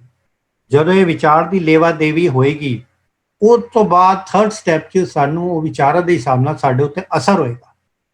ਜਦੋਂ ਸਾਡੇ ਉੱਤੇ ਅਸਰ ਹੋਣਾ ਸ਼ੁਰੂ ਹੋਏਗਾ ਫਿਰ ਨੈਕਸਟ ਸਟੈਪ ਆਏਗੀ ਹੈ ਕਿ ਸਾਨੂੰ ਉਹਦੇ ਉੱਤੇ ਅਸਰ ਹੋਣਾ ਸ਼ੁਰੂ ਹੋਇਆ ਤੇ ਅਸਰ ਹੋਇਆ ਤੇ ਸਾਨੂੰ ਚੰਗਾ ਲੱਗਿਆ ਕਿ ਹਾਂ ਜੀ ਇਹ ਤੇ ਬੜੀ ਅੱਛੀ ਚੀਜ਼ ਹੈਗੀ ਹੈ। ਜਦੋਂ ਸਾਨੂੰ ਇਹ ਪਤਾ ਲੱਗ ਜਾਏ ਕਿ ਇਹ ਅਸਰ ਹੋਣ ਤੇ ਸਾਡਾ ਨਿਸ਼ਕਰਸ਼ ਨਿਕਲੇ ਕਿ ਇਹ ਮੇਰੇ ਲਈ ਚੰਗੀ ਹੈ ਜਾਂ ਬੜੀ ਅੱਛੀ ਚੀਜ਼ ਹੈ, ਉਹਨੂੰ ਹੀ ਅਟਰੈਕਸ਼ਨ ਕਹਿੰਦੇ ਜਾਂ ਦਿਲਚਸਪੀ ਕਹਿੰਦੇ। ਤਾਂ ਦਿਲਚਸਪੀ बढ़ती है। जब ये दिलचस्पी बढ़ती है और वो भी खासकर किसी डिवाइन ज्ञान की तरफ दिलचस्पी बढ़े तो उस क्या है कि जिहड़ी ये ज्ञान की डोरी है उहदे नाल असीं खिंचे चले आने। तो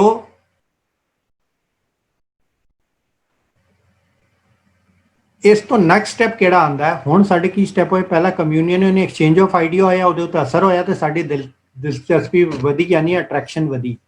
अट्रैक्शन वधन नाल पता की हैगा, अगली बार साडा ध्यान ऑटोमैटिकली 10 चीज़ां विच उस चीज़ वाल चला जाएगा। यानी कि 5वें स्टैप 'च सानू मेहनत घट करनी पैगी जिहड़े पहले स्टैप 'च कीती सी, क्योंकि हुण साडा ध्यान अनचाहे भी उस चीज़ ते चल जाएगा, कोई सानू बड़ी अट्रैक्टिव लगी सी ना। सो इस करके ये सारे स्टैप चाहिए। हुण मैं एक एग्जाम्पल दे दांगा क्यों मैं स्टैप सारे बोले।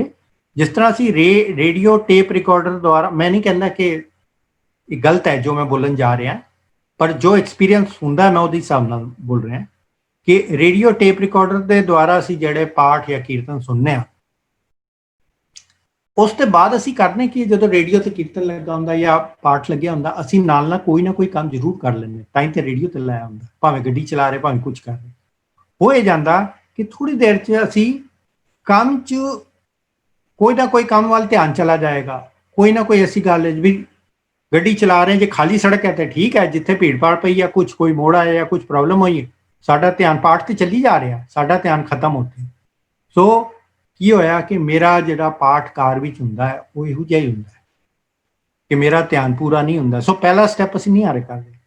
सो जे असीं खुद पाठ करिए या कीर्तन करिए ते ਉਹਦੇ अंदर की हो जाता है कि जे असी पाठ नवा सीखिया, ये मैं बाई एक्सपीरियंस बोल रहा है, डेली एक्सपीरियंस तो it is nothing to be quoted, कि जो असी नवा सीखते ना पाठ बड़े ध्यान ना पढ़ने, क्योंकि सानू कई वर्ड नहीं समझ आए होंगे या कई वर्ड सानू डिफिकल्ट लगते हैं, असी उत्थे ध्यान देने कि इनू ठीक तरह पढ़ना है। जो सानू बहुत प्रैक्टिस हो जाती, मूँह जबानी याद हो जाता ना, फिर पाठ तो असी खुद ही कर रहे होंगे, नाल ही नहाना चल रहा होंदा, नाल ही जपजी साहब चल रहा होंदा, ये ध्यान भटक जाता, फिर ध्यान की कमी हो जाती। ये मैं 2 एग्जाम्पल दिते। तो हुण ये क्यों एग्जाम्पल दिते कि साडा जिहड़ा संबंध या मेल है गुरबाणी नाल, जिहड़ा स्टैप 1 सी, जिहड़ा संबंध या मेल होना सी गुरबाणी दे नाल, पहला स्टैप ही नहीं बैठिया, कम्यूनीअन ही नहीं हुई, ते आदान प्रदान की होना सी। तो स्टैप 2 3 4 5 ते मिस ही हो गए, क्योंकि स्टैप 1 नहीं होया। इस करके स्टैप जानने साडे लई जरूरी सी कि ध्यान लगाने दे स्टैप की होने चाहिए। सो इस करके असी कई बार सुने होना हजूरी रागी होंदे ने ते हजूरी पाठ भी होंदे ने, ते हजूरी पाठ ते हजूरी रागी की है, it is not only a title. So ये कईयां नूं मैं पूछा व्हाट इज हजूरी पाठ या हजूरी पाठी किहड़े हुंदे आ, जिहड़े गुरु ग्रंथ साहिब जिहड़े हरमंदर साहिब च पाठ करदे ने। It is not like that. हजूरी पाठी उन्होंने क्यों टाइटल दिता जाता है, क्योंकि इट इज एज्यूम्ड कि जो कीर्तन करते उन्होंने कंप्लीट ध्यान रब नाल जुड़िया रहिंदा, उन्होंने बिरती इधर उधर नहीं हुंदी। सो जिहड़ा पाठ असी करिए या इहो जिहा सिमरन करिए जिते साडा ध्यान ना भटके, उन्होंने हजूरी सिमरन या हजूरी पाठ कहंदे ने। सो इस करके इस जानना बहुत जरूरी है, क्योंकि पहले तो जिहड़ा जमाना हैगा सी, ਉਹਦੇ ਹਿਸਾਬ ਨਾਲ ਸਾਡੇ ਕੋਲ ਕਿੰਨੇ ਗ੍ਰੰਥ, ਸਾਰੇ ਧਰਮ ਦੇ ਤਰੀਕੇ, ਇੰਟਰਨੈਟ, ਤੁਹਾਡੇ ਟੀਵੀ ਚੈਨਲ ਦੇ ਅੰਦਰ ਬਹੁਤ ਕੁਝ ਆਉਣ ਲੱਗ ਪਿਆ ਹੈਗਾ। ਇਹ ਸਭ ਹੋਣ ਤੋਂ ਬਾਅਦ ਵੀ ਸਾਡੇ ਫਰਕ ਇੰਨਾ ਕਿਉਂ ਨਹੀਂ ਆਇਆ? ਉਹ ਇਸ ਕਰਕੇ ਕਿਉਂਕਿ ਇਹ ਜਿਹੜਾ ਸੂਖਸ਼ਮ ਮੇਲ ਮਿਲਾਪ ਦਾ ਪਹਿਲਾ ਸਟੈਪ ਸ਼ੁਰੂ ਹੋਣਾ ਸੀ, ਉਹੀ ਨਹੀਂ ਹੋਇਆ ਕਦੀ। ਇਸ ਕਰੇ ਫਿਰ ਉਹੀ ਵਾਲੀ ਗੱਲ ਹੋ ਗਈ ਕਿ ਪੜ੍ਹੇ ਸੁਨੇ ਕਿਆ ਹੋਈ, ਜੋ ਸਹਿਜ ਨਾ ਮਿਲਿਓ ਸੋਈ। ਸੋ ਇਸ ਕਰਕੇ ਇਹ ਤੇ ਇੱਕ ਗੱਲ ਹੋਰ ਵੀ ਅਸੀਂ ਕਹੀ ਸੀ ਕਿ ਮੈਂ ਵਿਚਕਾਰ ਕਿਹਾ ਸੀ ਕਿ ਅਸੀਂ ਗੱਲ ਕਰਾਂਗੇ ਐਨੀਮਲ ਦੀ ਤੇ ਮੈਨ ਦੀ ਚੇਤਨਾ ਦੇ ਬਾਰੇ ਚ। ਚੇਤਨਾ ਦੋਨਾਂ ਕੋਲ ਹੈਗੀ ਹੈ, ਪਰ ਐਨੀਮਲ ਦੀ ਜਿਹੜੀ ਚੇਤਨਾ ਉਹ ਸਥੂਲ ਚੇਤਨਾ ਹੁੰਦੀ ਹੈ। ਉਹ ਸਥੂਲ ਚੇਤਨਾ ਚ ਇੰਨੀ ਚੇਤਨਾ ਰਹਿੰਦੀ ਹੈ ਕਿ ਉਹਨੇ ਆਪਣਾ ਖਾਣੇ ਦਾ ਜੁਗਾੜ ਕਰਨਾ ਹੈ, ਉਹਨੇ ਆਪਣੇ ਰਹਿਣ ਦਾ ਜੁਗਾੜ ਕਰਨਾ ਹੈ, ਉਹਨੇ ਆਪਣੇ ਪਿਆਸ ਲੱਗੀ ਤੇ ਪਾਣੀ ਪੀਣਾ ਹੈ। ਸੋ ਇਹ ਜਿਹੜੀ ਬੇਸਿਕ ਨੀਡਸ ਹੈ, ਧਿਆਨ ਉਹਦਾ ਸਿਰਫ ਉੱਥੇ ਤੱਕ ਜਾਂਦਾ ਹੈ ਇੱਕ ਐਨੀਮਲ ਦਾ, ਇੱਕ ਜਾਨਵਰ ਦਾ। ਪਰ ਇੱਕ ਮਨੁੱਖ ਹੈ ਜਿਹਦੀ ਚੇਤਨਾ ਨੂੰ ਅਕਾਲ ਪੁਰਖ ਨੇ ਐਨਾ ਤੀਖਣ, ਤੀਵਰ ਤੇ ਸੂਖਮ ਭਾਵਨਾ ਵਾਲਾ ਬਣਾਇਆ ਕਿ ਜੇ ਆਤਮਿਕ ਪ੍ਰੇਮ ਭਾਵਨਾ ਨੂੰ ਗ੍ਰਹਿਣ ਕਰ ਸਕੇ। ਸੋ ਇਹ ਜਿਹੜੀ ਐਬਿਲਿਟੀ ਹੈ ਸਿਰਫ ਮਨੁੱਖ ਨੂੰ ਦਿੱਤੀ ਗਈ ਸੀ। ਐਵੇਂ ਨਹੀਂ ਮਨੁੱਖ ਦਾ ਸਰੀਰ ਅਨਮੋਲ ਹੋ ਗਿਆ ਜਾਂ ਇਹ ਕਿਉਂ ਹੋ ਗਿਆ, ਇਹਦੇ ਕਈ ਚੀਜ਼ਾਂ ਇਹੋ ਜਿਹੀਆਂ ਪਾਈਆਂ ਗਈਆਂ ਸੀ।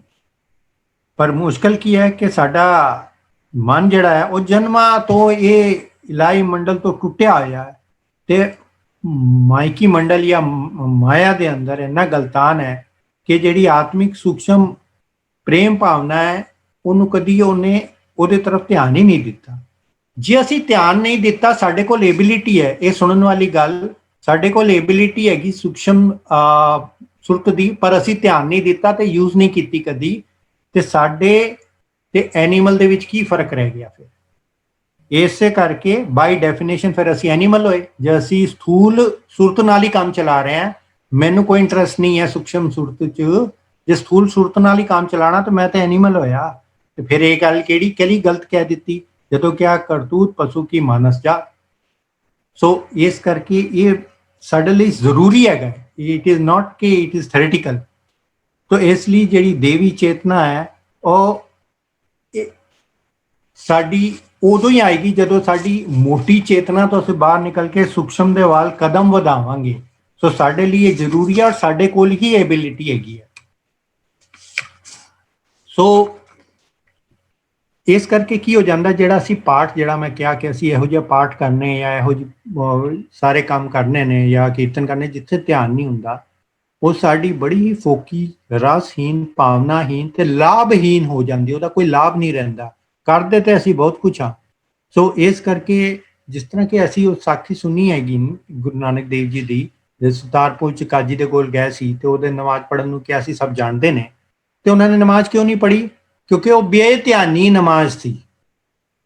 ਸੋ ਕਿਤੇ ਅਸੀਂ ਵੀ ਤੇ ਨਹੀਂ ਰੋਜ਼ ਬੇਧਿਆਨੀ ਨਮਾਜ਼ ਵਾਂਗ ਬੇਧਿਆਨਾ ਪਾਠ ਕਰ ਰਹੇ, ਇਹ ਜ਼ਰੂਰੀ ਹੈ ਸਾਡੇ ਲਈ। ਤੇ ਉਸ ਟਾਈਮ ਉਹ ਜਿਹੜਾ ਕਾਜੀ ਸੀ ਉਹਨੂੰ ਨਹੀਂ ਗੁਰੂ ਨਾਨਕ ਦੇਵ ਜੀ ਨੇ ਗੱਲ ਸੁਣਾਈ, ਇਹ ਗੱਲ ਮੈਨੂੰ ਸੁਣਾਈ ਸੀ ਉਦੋਂ। ਉਹ ਕਾਜੀ ਮੈਂ ਹਾਂ ਜਿਹੜਾ ਬੇਧਿਆਨਾ ਪਾਠ ਕਰਦਾ, ਤਾਂ ਹੀ ਮੇਰੀ ਸੁਰਤ ਨਹੀਂ ਮਿਲ ਰਹੀ। ਜੇ ਅਸੀਂ ਇੱਕ ਟੈਲੀਫੋਨ ਦੇ ਅੰਦਰ ਅਸੀਂ ਗੱਲ ਕਰੀਏ ਤੇ ਜਦੋਂ ਤੱਕ ਅਸੀਂ ਠੀਕ ਨੰਬਰ ਨਹੀਂ ਮਿਲਾਵਾਂਗੇ ਸਾਡੀ ਗੱਲ ਨਹੀਂ ਹੋਏਗੀ। ਉਸੇ ਤਰੀਕੇ ਨਾਲ ਜਦੋਂ ਤੱਕ ਅਸੀਂ ਸਾਵਧਾਨ ਇਕਾਗਰਚਿਤ ਹੋ ਕੇ ਧਿਆਨ ਨਹੀਂ ਲਗਾਵਾਂਗੇ ਤੇ ਸਾਡੀ ਉਹ ਵਾਲੀ ਸੁਰਤ ਨਹੀਂ ਪੈਦਾ ਹੋਏਗੀ। ਸੋ ਕੋਈ ਕਨੈਕਸ਼ਨ ਇਹੋ ਜਿਹਾ ਬਣੇਗਾ ਹੀ ਨਹੀਂ ਕਿ ਅਸੀਂ ਗੁਰਬਾਣੀ ਦੇ ਨਾਲ ਕਨੈਕਟ ਹੋ ਸਕੀਏ। ਲਿਖਿਆ ਵੀ ਹੈ, ਪ੍ਰਭ ਕੀ ਉਸਤਤ ਕਰੋ ਸੰਤ ਮੀਤ, ਸਾਵਧਾਨ ਇਕਾਗਰ ਚੀਤ। ਇਸੇ ਕਰਕੇ ਕਿਹਾ ਗਿਆ। ਸੋ ਇੱਕ ਚੀਜ਼ ਹੋਰ ਹੈ, ਜਿਸ ਤਰ੍ਹਾਂ ਅਸੀਂ ਦੇਖਿਆ ਕਿ ਰਾਕਟ, ਅਸੀਂ ਦੇਖਣਾ ਕਿ ਜਦੋਂ ਇੱਧਰੋਂ ਰਾਕਟ ਛੱਡਿਆ ਜਾਂਦਾ ਅਰਥ ਤੋਂ, ਤੇ ਰਾਕਟ ਸ਼ੁਰੂ ਦੇ ਅੰਦਰ ਉਹਦੇ ਬੜੇ ਸਾਰੇ ਬੂਸਟਰ ਇੰਜਨ ਸਭ ਕੁਝ ਲੱਗੇ ਰਹਿੰਦੇ, ਜਿਹੜੇ ਅਗਲੀ ਸਟੇਜਾਂ 'ਚ ਉਤਰ ਜਾਂਦੇ ਨੇ। ਕਿਉਂ ਉਤਰ ਜਾਂਦੇ ਨੇ? ਕਿਉਂਕਿ ਸ਼ੁਰੂ 'ਚ ਅਰਥ ਦੀ ਗ੍ਰੈਵਿਟੀ ਨੂੰ ਚੀਰਦੇ ਹੋਏ ਜਾਣਾ ਹੁੰਦਾ, ਬਹੁਤ ਜ਼ੋਰ ਲੱਗਦਾ। ਇੱਕ ਵਾਰੀ ਅਰਥ ਦੀ ਗ੍ਰੈਵਿਟੀ 'ਚੋਂ ਬਾਹਰ ਨਿਕਲ ਜਾਂਦੇ ਆ, ਫਿਰ ਤੇ ਜਿਹੜੀ ਸਪੀਡ ਤੇ ਜਾ ਰਿਹਾ ਉਸੇ ਸਪੀਡ ਤੇ ਜਾਂਦਾ। ਹੁਣ ਉਹਨੂੰ ਪਾਵਰ ਦੀ ਵੀ ਲੋੜ ਨਹੀਂ ਪੈਂਦੀ ਤੇ ਆਰਬਿਟ 'ਚ ਪਹੁੰਚ ਕੇ ਤੇ ਕਿਸੇ ਚੀਜ਼ ਦੀ ਲੋੜ ਨਹੀਂ ਪੈਂਦੀ, ਆਪੇ ਆਰਬਿਟ 'ਚੋਂ ਘੁੰਮਦੇ ਰਹਿਣਾ ਹੁੰਦਾ। ਇਸੇ ਤਰੀਕੇ ਨਾਲ ਜਦੋਂ ਅਸੀਂ ਇਸ ਪਾਥ ਦੇ ਅੰਦਰ ਵਧਾਂਗੇ, ਸ਼ੁਰੂ 'ਚ ਬਹੁਤ ਜ਼ਿਆਦਾ એનર્ਜੀ ਦੀ ਲੋੜ ਪੈਗੀ, ਕਿਉਂਕਿ ਬਹੁਤ ਖਿੱਚ ਮਾਇਆ ਦੀ ਰਹੇਗੀ, ਇਹ ਚੀਜ਼ ਤੋਂ ਸਾਨੂੰ ਉੱਠਣ ਨਹੀਂ ਦੇਗੀ। ਤਾਂ ਜੇ ਕਿਸੇ ਰਾਕਟ ਦੇ ਅੰਦਰ ਪਾਵਰ ਘਟ ਜਾਵੇ ਤੇ ਕੁਝ ਦੂਰ ਜਾ ਕੇ ਰਾਕਟ ਗਿਰ ਜਾਏਗਾ, ਨਹੀਂ ਜਾਏਗਾ ਅੰਤਰਿਕਸ਼ 'ਚ। ਕਿਉਂ? ਕਿਉਂਕਿ ਉਹਦੇ ਅੰਦਰ ਪਾਵਰ ਨਹੀਂ ਸੀ ਜਿਹੜੀ ਗ੍ਰੈਵਿਟੀ ਦੇ ਅਗੇਂਸਟ ਨਿਕਾਲ ਸਕੇ। ਸਾਡਾ ਵੀ ਉਹੀ ਹਾਲ ਹੋ ਜਾਂਦਾ ਜੇ ਸਾਡੇ ਕੋਲ ਉਨੀ ਨਹੀਂ ਘਾਲਣਾ ਕਰਨ ਦੀ ਹਿੰਮਤ, ਤੇ ਸਾਨੂੰ ਮਾਇਆ ਖਿੱਚੇਗੀ ਹੀ। ਤਾਂ ਇਹ ਜਿਹੜੀ ਸਟਰੋਂਗ ਮਾਇਆ ਦੀ ਗ੍ਰੈਵਿਟੀ ਦੇ ਨਾਲ ਸਾਨੂੰ ਪੁੱਲ ਪੈਂਦਾ ਹੈ, ਉਹਦੇ ਕਰਕੇ ਅਸੀਂ ਅੱਗੇ ਵਧਣਾ ਸਾਡੇ ਲਈ ਬਹੁਤ ਮੁਸ਼ਕਲ ਹੋ ਜਾਂਦਾ ਹੈ। ਤੇ ਉਹ ਇਸ ਕਰਕੇ ਇਹ ਬਹੁਤ ਜ਼ਰੂਰੀ ਹੈਗਾ ਕਿ ਇਹ ਇਸ ਤਰ੍ਹਾਂ ਵੈਸੇ ਹੈ ਕਿਉਂ, ਉਹ ਇਸ ਕਰਕੇ ਹੈ ਕਿਉਂਕਿ ਅਸੀਂ ਬੜੀ ਪ੍ਰੈਕਟਿਸ ਕੀਤੀ ਮਾਇਆ ਦੇ ਨਾਲ, ਜਨਮਾਂ ਤੋਂ ਪ੍ਰੈਕਟਿਸ ਕੀਤੀ। ਜਿਹੜੀ ਜਨਮਾਂ ਤੋਂ ਅਸੀਂ ਪ੍ਰੈਕਟਿਸ ਕੀਤੀ, ਅਸੀਂ ਜੇ ਉਹਦਾ ਪੁੱਠਾ ਕਰਨਾ ਹੈ ਤੇ ਸਾਨੂੰ ਉਨੀ ਹੀ ਜ਼ਰੂਰਤ ਪੈਗੀ ਕਿ ਪ੍ਰੈਕਟਿਸ ਰਵੇ ਸਾਡੇ ਕੋਲ ਕਿ ਅਸੀਂ ਉਹਨੂੰ ਤੋੜ ਸਕੀਏ, ਜਿਹੜੀ ਕਿ ਆਸਾਨ ਨਹੀਂ ਹੈ। ਇਸ ਕਰਕੇ ਇਸ ਚੀਜ਼ ਦਾ ਧਿਆਨ ਰਹਿਣਾ ਕਿ ਜਦੋਂ ਘਾਲਣਾ ਕਰੇ ਤੇ ਹਤਾਸ਼ ਨਹੀਂ ਹੋਣਾ, ਕਿਉਂਕਿ it is not a small task to do. So ਇੱਕ ਹੋਰ ਬੜੀ ਅੱਛੀ ਚੀਜ਼ ਹੈ ਕਿ ਇਹ ਪੋਜ਼ਿਟਿਵ ਵੇ ਨਾਲ ਮੈਂ ਬੋਲ ਰਿਹਾ ਹੈਗਾ ਕਿ ਜਦੋਂ ਮਛਲੀ ਫੜਨ ਜਾਂਦਾ ਮਛੁਆਰਾ, ਤੇ ਮਛਲੀ ਇੱਕ ਵਾਰੀ ਕਾਂਟੇ 'ਚ ਫਸ ਜਾਂਦੀ, ਤੇ ਮਛੁਆਰਾ ਕੀ ਕਰਦਾ, ਉਹਨੂੰ ਡੋਰ ਦੇ ਨਾਲ ਖਿੱਚ ਦਿੰਦਾ। ਉਸ ਤੋਂ ਬਾਅਦ ਉਹਨੂੰ ਕੋਈ ਜ਼ੋਰ ਲਾਉਣ ਦੀ ਲੋੜ ਨਹੀਂ ਜਾਂ ਕੁਝ ਵੇਟ ਕਰਨ ਦੀ ਲੋੜ ਨਹੀਂ, ਕਿਉਂਕਿ ਮੱਛੀ ਫਸ ਚੁੱਕੀ ਕਾਂਟੇ। ਇਹਨੂੰ ਪੋਜ਼ਿਟਿਵ ਸੈਂਸ 'ਚ ਲੈ ਰਿਹਾ ਮੈਂ ਕਿ ਜਦੋਂ ਅਸੀਂ ਬੜੀ ਘਾਲਨਾ ਕਰਕੇ ਸਾਡੀ ਸੁਰਤ ਕਿਤੇ ਇੰਨੀ ਚੜ ਜਾਵੇ ਕਿ ਨਾਮ ਦੇ ਪਾਰਸ ਕਲਾ ਨੂੰ ਛੂ ਜਾਵੇ, ਬਸ ਇੱਕ ਵਾਰੀ ਛੂ ਜਾਵੇ ਨਾਮ ਦੇ ਨਾਲ, ਜੇ ਇੱਕ ਵਾਰੀ ਅਸੀਂ ਆਪਣੀ ਸੁਰਤ ਇੰਨੀ ਚੜਾ ਲਈਏ ਕਿ ਉਸ ਲੈਵਲ ਤੱਕ ਲੈ ਜਾਈਏ, ਇੱਕ ਵਾਰੀ ਨਾਮ ਦੇ ਨਾਲ ਮਤਲਬ ਕਿ ਤੁਸੀਂ ਸਮਝ ਲਓ ਟੱਚ ਵੀ ਹੋ ਗਈ, ਤੇ ਜਿਹੜੀ ਨਾਮ ਦੀ ਇੱਕ ਪ੍ਰੇਮ ਡੋਰੀ ਹੁੰਦੀ ਉਹਦੇ ਨਾਲ ਬੰਨ ਜਾਂਦੀ, ਜਿੱਦਾਂ ਮੱਛੀ ਫਸ ਜਾਂਦੀ। ਉਸ ਤੋਂ ਬਾਅਦ ਨੀਵਾਂ ਆਣਾ ਮੁਸ਼ਕਲ ਹੋ ਜਾਂਦਾ ਹੈ, ਔਰ ਉਹ ਖਿੱਚ ਇੰਨੀ ਸਟਰੋਂਗ ਹੋ ਜਾਂਦੀ ਹੈ ਕਿ ਅਸੀਂ ਖੁਦ ਹੀ ਖਿੱਚੇ ਜਾਵਾਂਗੇ ਉਸ ਪਾਸੇ। ਸੋ ਜਿਹੜੀ ਸਾਡੀ ਸੁਰਤ ਹੈ ਉਹਨੂੰ ਉਸ ਤੱਕ ਲਿਜਾਣਾ ਸਾਡਾ ਕੰਮ ਹੈਗਾ। ਤੇ ਇਹ ਹੋਏਗਾ ਕਿਸ ਤਰ੍ਹਾਂ? ਘਾਲਣਾ ਤੇ ਅਸੀਂ ਕਰਾਂਗੇ, ਪਰ ਕਿਸ ਤਰ੍ਹਾਂ ਹੋਏਗੀ ਇਹ ਘਾਲਣਾ? ਇਹ ਗੁਰ ਕਿਰਪਾ, ਬਖਸ਼ੀਸ਼ ਜਾਂ ਨਦਰ ਤੋਂ ਬਿਨਾਂ ਤਾਂ ਹੋ ਹੀ ਨਹੀਂ ਸਕਦੀ। ਸੋ ਇਹਦੇ ਉੱਤੇ ਆਦਮੀ ਦਾ ਕੋਈ ਜ਼ੋਰ ਨਹੀਂ ਹੈ, ਪਰ ਜਿਹੜੀ ਆ ਸੂਖਸ਼ਮ ਸੁਰਤ ਹੈ, ਇਹਦੀ ਇੱਕ ਵਾਰੀ ਵੀ ਸਾਡੀ ਤਰਫ ਤੋਂ ਕੁਝ ਕੋਸ਼ਿਸ਼ ਹੋਣ ਤੋਂ ਬਾਅਦ ਵੀ ਸਾਡਾ ਇੱਕ ਸਟੈਪ ਹੋਏਗਾ, ਰੱਬ ਵੱਲੋਂ 1000 ਸਟੈਪ ਹੁੰਦੇ ਇੱਥੇ ਤੱਕ ਸਾਡੀ ਸੁਰਤ ਨੂੰ ਪਹੁੰਚਾਉਣ ਦਾ, ਪਰ ਇੱਕ ਸਟੈਪ ਤੇ ਅਸੀਂ ਲੈਣਾ ਹੈ ਨਾ। ਉਹ ਗੁਰ ਕਿਰਪਾ ਤਾਂ ਹੀ ਹੋਏਗੀ ਨਾ ਜੇ ਅਸੀਂ ਇਹਦੇ ਲਾਇਕ ਆਪਣੇ ਆਪ ਨੂੰ ਬਣਾਵਾਂਗੇ। ਤੇ ਜਦੋਂ ਇੱਕ ਵਾਰੀ ਹੋ ਗਈ ਤੇ ਫਿਰ ਉਹ ਜਿਹੜੀ ਪ੍ਰੇਮ ਡੋਰ ਹੈ, ਉਹ ਆਤਮਿਕ ਪ੍ਰੇਮ ਖੇਲ ਬਣ ਜਾਂਦਾ, ਉਹ ਹੀ ਸਾਨੂੰ ਖਿੱਚ ਲੈਂਦਾ ਉਸ ਪਾਸੇ। ਤੇ ਕੀ ਹੋ ਜਾਂਦਾ ਹੈ ਕਿ ਇਹ ਜਦੋਂ ਮਨੁੱਖ ਪਹਿਲੀ ਵਾਰੀ ਆਪਣੇ ਮਨ ਨੂੰ ਮਾਇਕੀ ਮੰਡਲ ਤੋਂ ਮੋੜ ਕੇ ਆਤਮਿਕ ਮੰਡਲ ਵੱਲ ਲਿਜਾਣ ਦਾ ਉਦਮ ਕਰਦਾ ਹੈ, ਉਹਨੂੰ ਧਿਆਨ ਕਹਿੰਦੇ ਨੇ, ਉਹਨੂੰ ਧਿਆਨ ਕਹਿੰਦੇ ਨੇ। ਤੇ ਜਦੋਂ ਸੂਖਸ਼ਮ ਸੁਰਤ ਸ਼ਬਦ ਧੁਨੀ ਦੀ ਪ੍ਰੇਮ ਡੋਰੀ 'ਚ ਖਿੱਚਦੀ ਚਲੀ ਜਾਏ, ਉਹਨੂੰ ਆਤਮਿਕ ਪ੍ਰੇਮ ਖੇਲ ਕਹਿੰਦੇ ਨੇ, ਜਿਹੜੇ ਚੌਥੇ ਪਦ ਤੇ ਪਹੁੰਚੇ ਹੋਏ ਲੋਕ ਖੇਲ ਰਹੇ ਨੇ। ਸੋ ਕੀ ਹੋ ਜਾਂਦਾ ਕਿ ਜਿਸ ਤਰ੍ਹਾਂ ਸੱਪ ਨੂੰ ਦੇਖਿਆ ਨਾ, ਸਪੇਰਾ ਬੀਨ ਵਜਾਉਂਦਾ ਹੈ ਤੇ ਸੱਪ ਉਹਦੀ ਧੁੰਨ ਦੇ ਉੱਤੇ ਝੂੰਦਾ ਰਹਿੰਦਾ ਹੈ, ਉਸੇ ਤਰੀਕੇ ਨਾਲ ਹੀ ਇਹ ਜਿਹੜੀ ਹੈਗੀ ਹੈ, ਇਹ ਧੁਨੀ ਜਿਹੜੀ ਹੈ, ਉਹ ਜਿਹੜਾ ਸਾਡੀ ਸੁਰਤ ਹੈ, ਉਹ ਇਸ ਆਨੰਦ ਦੀ ਧੁਨੀ ਦੇ ਉੱਤੇ ਚੇਲੀ ਬਣ ਕੇ ਮਦਮਸਤ ਹੋ ਜਾਂਦੀ ਹੈ। ਤੇ ਇਹੋ ਹੀ ਇਲਾਹੀ ਪ੍ਰੇਮ ਨੂੰ ਹੀ ਕਹਿੰਦੇ ਸ਼ਬਦ ਸੁਰਤ ਦਾ ਮੇਲ ਹੋਣਾ। ਇਸ ਤੋਂ ਬਾਅਦ ਅਸੀਂ ਇੱਕ ਐਗਜ਼ਾਮਪਲ ਲਾਂਗੇ, समय मैं 5 मिनट और लांगा। 2 एग्जाम्पल लेने। पहला एग्जाम्पल सानू ये समझना है कि सुरत की है। ये 2 ਜਿਹੜੀ ਸਲਾਈਡਸ ਨੇ ਮੈਂ ਲਈਆਂ ਆਪਣੇ, ਮੈਂ ਫੋਟੋਗ੍ਰਾਫੀ ਦਾ ਕੁਝ ਲੈਕਚਰਸ ਲੈਣਾ ਹੈ, ਉਹਨਾਂ ਵਿੱਚੋਂ ਹੈ ਮੇਰੇ ਇਸ ਲੈਕਚਰ ਚੋਂ ਹੈ। ਉਹਨਾਂ ਨੂੰ ਪੜ੍ਹਾਉਣ ਵੇਲੇ ਕੁਝ ਇੱਕ ਰੂਲ ਫੋਟੋਗ੍ਰਾਫੀ ਦਾ ਅਸੀਂ ਸਮਝਾਉਂਦੇ ਹਾਂ ਕਿ how to stay away from distractions. ਯਾਨੀ ਕਿ ਤੁਸੀਂ ਦੇਖੋ ਇੱਕ ਥੱਲੇ ਇੱਕ ਮੈਂ ਫੋਟੋ ਲਈ ਹੈ, ਇਹ ਵਨ ਆਫ ਦਾ ਰੂਲ ਹੈ ਕੰਪੋਜੀਸ਼ਨ ਦਾ ਕਿ ਬੈਕਗਰਾਉਂਡ ਤੇ ਧਿਆਨ ਦੇਣਾ ਹੈ। ਬੈਕਗਰਾਉਂਡ ਤੇ ਦੇਖੋ ਇੱਕ ਜਗ੍ਹਾ ਮੈਂ ਫੋਟੋ ਲਈ ਇੱਕ ਮੂਰਤੀ ਦੀ, ਪਿੱਛੇ ਬਹੁਤ ਸਾਰੀਆਂ ਚੀਜ਼ਾਂ ਹੋਰ ਵੀ ਨੇ ਤੇ ਮੂਰਤੀ ਦੇ ਤਰਫ ਧਿਆਨ ਕਰ ਜਾਂਦਾ, ਬਹੁਤ ਹੀ ਕਲਟਰ ਹੋ ਗਿਆ, ਬਹੁਤ ਜ਼ਿਆਦਾ ਚੀਜ਼ਾਂ ਹੈਗੀਆਂ। ਮੈਂ ਕੁਝ ਨਹੀਂ ਕੀਤਾ, ਉੱਥੇ ਹੀ ਖੜੇ ਖੜੇ ਮੈਂ ਟਰਨ ਕੀਤਾ ਜਿਹਦੇ ਨਾਲ ਮੇਰੀ ਪਿੱਛੇ ਦੀ ਜਿਹੜੀ ਬੈਕਗਰਾਉਂਡ ਹੈ ਉਹ ਥੋੜੀ ਕਲੀਨ ਹੋ ਜਾਵੇ, ਜਿਹਦੇ ਪਿੱਛੇ ਮੂਰਤੀਆਂ ਨਾ ਹੋਣ ਹੋਰ ਦੂਜੀਆਂ। ਤੇ ਤੁਸੀਂ ਦੇਖ ਰਹੇ ਹੋ ਕਿ ਹੁਣ ਸਾਡਾ ਧਿਆਨ ਮੂਰਤੀ ਵੱਲ, ਇੱਕ ਮੂਰਤੀ ਵੱਲ ਧਿਆਨ ਨਾਲ ਜਾ ਰਿਹਾ, ਉੱਥੇ ਫਸੀ ਹੋਈ ਹੈਗੀ ਬਹੁਤ ਕਲਟਰ ਦੇ ਅੰਦਰ। ਦੂਜਾ ਐਗਜ਼ਾਮਪਲ, ਇਹ ਇੱਕ ਤਰੀਕਾ ਹੈ। ਦੂਜਾ ਤਰੀਕਾ ਹੈਗਾ ਕਿ ਅਸੀਂ ਜਦੋਂ ਕਿਸੇ ਚੀਜ਼ ਦੀ ਫੋਟੋ ਲੈ ਰਹੇ ਹਾਂ, ਅਸੀਂ ਜੇ ਜਿਸ ਤਰ੍ਹਾਂ ਟੈਲੀ ਲੈਂਸ ਯੂਜ਼ ਕਰ ਲਈਏ, ਕੁਝ ਵੀ ਲੈਂਸ ਯੂਜ਼ ਕਰੇ ਜਿਹਦੇ ਨਾਲ ਬੈਕਗਰਾਉਂਡ ਬਲਰ ਹੋ ਜਾਏ, ਪੂਰੀ ਫੋਕਸ 'ਚ ਉਹੀ ਰਵੇ ਜਿਹੜਾ ਸਾਡੀ ਕੰਮ ਦੀ ਚੀਜ਼ ਹੈ।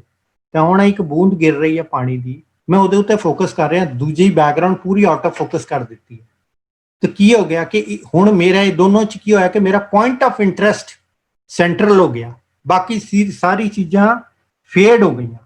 ਤੇ ਜਿਹੜੇ ਜਿਸ ਤਰ੍ਹਾਂ ਕਿ ਅਸੀਂ ਹੁਣੇ ਦੇਖਿਆ ਕਿ ਦੋ ਚੀਜ਼ਾਂ ਅਸੀਂ ਕੀਤੀਆਂ, ਜਾਂ ਤੇ ਅਸੀਂ ਚੇਂਜ ਆਫ ਡਾਇਰੈਕਸ਼ਨ ਕਰ ਦਿੱਤੀ, ਜਾਂ ਅਸੀਂ ਬਲਰ ਆਊਟ ਕਰ ਦਿੱਤਾ, ਜਾਂ ਆਊਟ ਆਫ ਫੋਕਸ ਕਰ ਦਿੱਤਾ ਬਾਕੀ ਚੀਜ਼ਾਂ ਜਿਹੜੀ ਸਾਡੇ ਇੰਟਰਸਟ ਦੀਆਂ ਨਹੀਂ ਨੇ।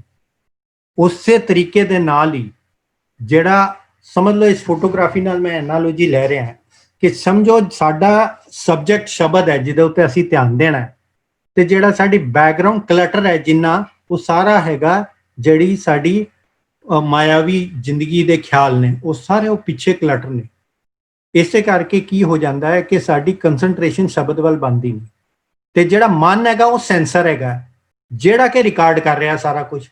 ਹੁਣ ਮਨ ਦੇ ਉੱਤੇ ਤੇ ਸੈਂਸਰ ਤੇ ਉਹੀ ਵਾਲੀ ਇਮੇਜ ਜਾਣੀ ਜਿਹੜੀ ਤੁਸੀਂ ਇਮੇਜ ਅੰਦਰ ਭੇਜੀ ਹੈ।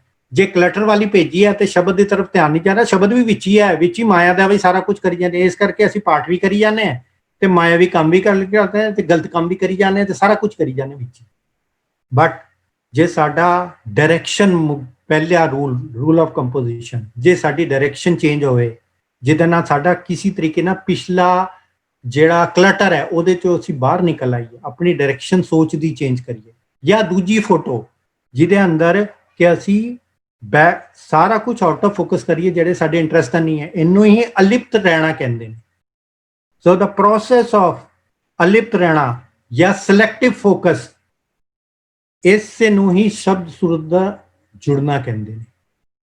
ਸੋ ਮੈਂ ਹਰ ਤਰੀਕੇ ਦੇ ਨਾਲ ਇਹਨੂੰ ਰਿਪਰੈਜ਼ੈਂਟ ਕਰ ਰਿਹਾ ਕਿ ਹਾਊ ਵੀ ਅੰਡਰਸਟੈਂਡ ਕਿ ਅਸੀਂ ਕਿਹੜੇ ਲੈਵਲ ਤੇ ਜਾਣਾ। ਸਾਡੇ ਚੋਂ ਮਾਇਆਵੀ ਚੀਜ਼ਾਂ ਜਿਹਨੂੰ ਕਹਿੰਦੇ ਨਾ ਅਲਿਪਤ ਹੋ ਜਾਣੀਆਂ, ਉਹ ਅਲਿਪਤ ਹੋ ਜਾਣੀ ਚਾਹੀਦੀਆਂ, ਤਾਂ ਹੀ ਸ਼ਬਦ ਦੀ ਤਰਫ ਪੂਰਾ ਧਿਆਨ ਜਾਏਗਾ। ਸੋ ਦਾ ਰਿਕੁਆਇਰਮੈਂਟ ਇਜ਼ ਅਗੇਨ, ਜਿਸ ਤਰ੍ਹਾਂ ਅਸੀਂ ਕਿਹਾ ਇਕਾਗਰਤਾ। ਸੋ ਸੁਰਤ ਦੇ ਧਿਆਨ ਦੀ ਇਕਾਗਰਤਾ ਦੀ ਲੋੜ ਹੈਗੀ, ਲਗਨ ਦੀ ਲੋੜ ਹੈ, ਦ੍ਰਿੜਤਾ ਦੀ ਲੋੜ ਹੈ, ਅਭਿਆਸ ਦੀ ਲੋੜ ਹੈ, ਪ੍ਰੈਕਟਿਸ ਦੀ ਲੋੜ ਹੈ। ਇੱਕ ਦਿਨ 'ਚ ਨਹੀਂ ਹੋਏਗਾ। ਜਿਸ ਤਰ੍ਹਾਂ ਤੁਸੀਂ ਦੇਖਿਆ ਹੋਣਾ, ਛੋਟੇ ਬੱਚੇ ਨੂੰ ਦੇਖੋ, ਜੇ ਟੀਵੀ ਦੇ ਅੰਦਰ ਕੋਈ ਪ੍ਰੋਗਰਾਮ ਚੱਲ ਰਿਹਾ, ਤੁਸੀਂ ਕੁਝ ਵੀ ਬੋਲੀ ਜਾ ਰਹੇ ਹੋ, ਉਹਦਾ ਧਿਆਨ ਨਹੀਂ, ਬੱਚਾ ਨਹੀਂ ਖਾ ਰਿਹਾ, ਟੀਵੀ ਦੇ ਤਰਫ ਪ੍ਰੋਗਰਾਮ ਦੇਖ ਰਿਹਾ ਹੈ, ਜਾਂ ਅੱਜ ਕੱਲ ਤੇ ਇੰਟਰਨੈਟ 'ਚ ਆਪਕੋ ਬੱਚੇ ਦੇਖਦੇ ਰਹਿੰਦੇ ਨੇ, ਉਹ ਕਿ ਸੈੱਲ ਫੋਨ ਤੇ ਕੋਈ ਚੀਜ਼ ਦੇਖ ਰਿਹਾ, ਛੋਟਾ ਜਿਹਾ ਬੱਚਾ ਕਾਰਟੂਨ ਦੇਖ ਰਿਹਾ ਹੁੰਦਾ, ਉਹ ਕਾਰਟੂਨ ਤੇ ਇੰਨਾ ਧਿਆਨ ਜਾਂਦਾ ਕਿ ਉਹਨੂੰ ਖਾਣਾ ਖਵਾਈ ਜਾਓ, ਉਹ ਖਾ ਵੀ ਲੇਗਾ, ਉਹਨੂੰ ਪਤਾ ਨਹੀਂ ਲੱਗੇਗਾ ਉਹਨੂੰ ਖਾਣਾ ਖਵਾ ਦਿੱਤਾ ਗਿਆ।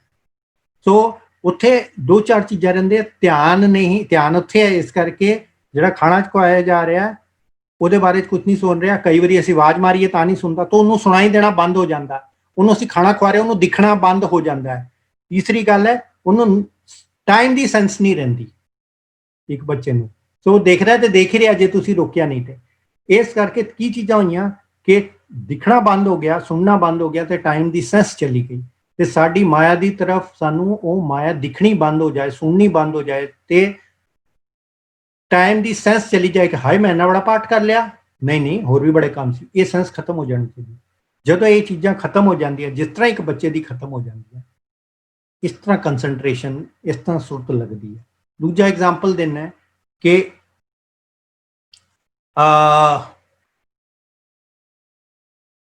ਇੱਕ ਛੋਟਾ ਜਿਹਾ ਐਗਜ਼ਾਮਪਲ ਦਾਂਗਾ ਕਿ ਚਲੋ ਉਹ ਐਗਜ਼ਾਮਪਲ ਰੇਡੀਓ ਦਾ ਹੈ, ਮੈਂ ਦਾਂਗਾ ਹੁਣੇ। ਉਸ ਤੋਂ ਪਹਿਲਾਂ ਬਸ 1 ਮਿੰਟ ਇੱਕ ਕੁਝ ਸਟੈਪਸ ਮੈਂ ਦੱਸਣਾ ਚਾਹੁੰਦਾ ਕਿ ਜਸਟ ਫॉर ਐਨ ਐਗਜ਼ਾਮਪਲ, ਕਿ ਜਿਸ ਤਰ੍ਹਾਂ ਅਸੀਂ ਕਹਿੰਦੇ ਹਾਂ ਕਿ ਜਿਹੜਾ ਅਸੀਂ ਸੁਣਨੇ ਆ ਨਾ ਚੀਜ਼, ਕੁਝ ਸਟੇਜਸ ਹੈਗੀਆਂ।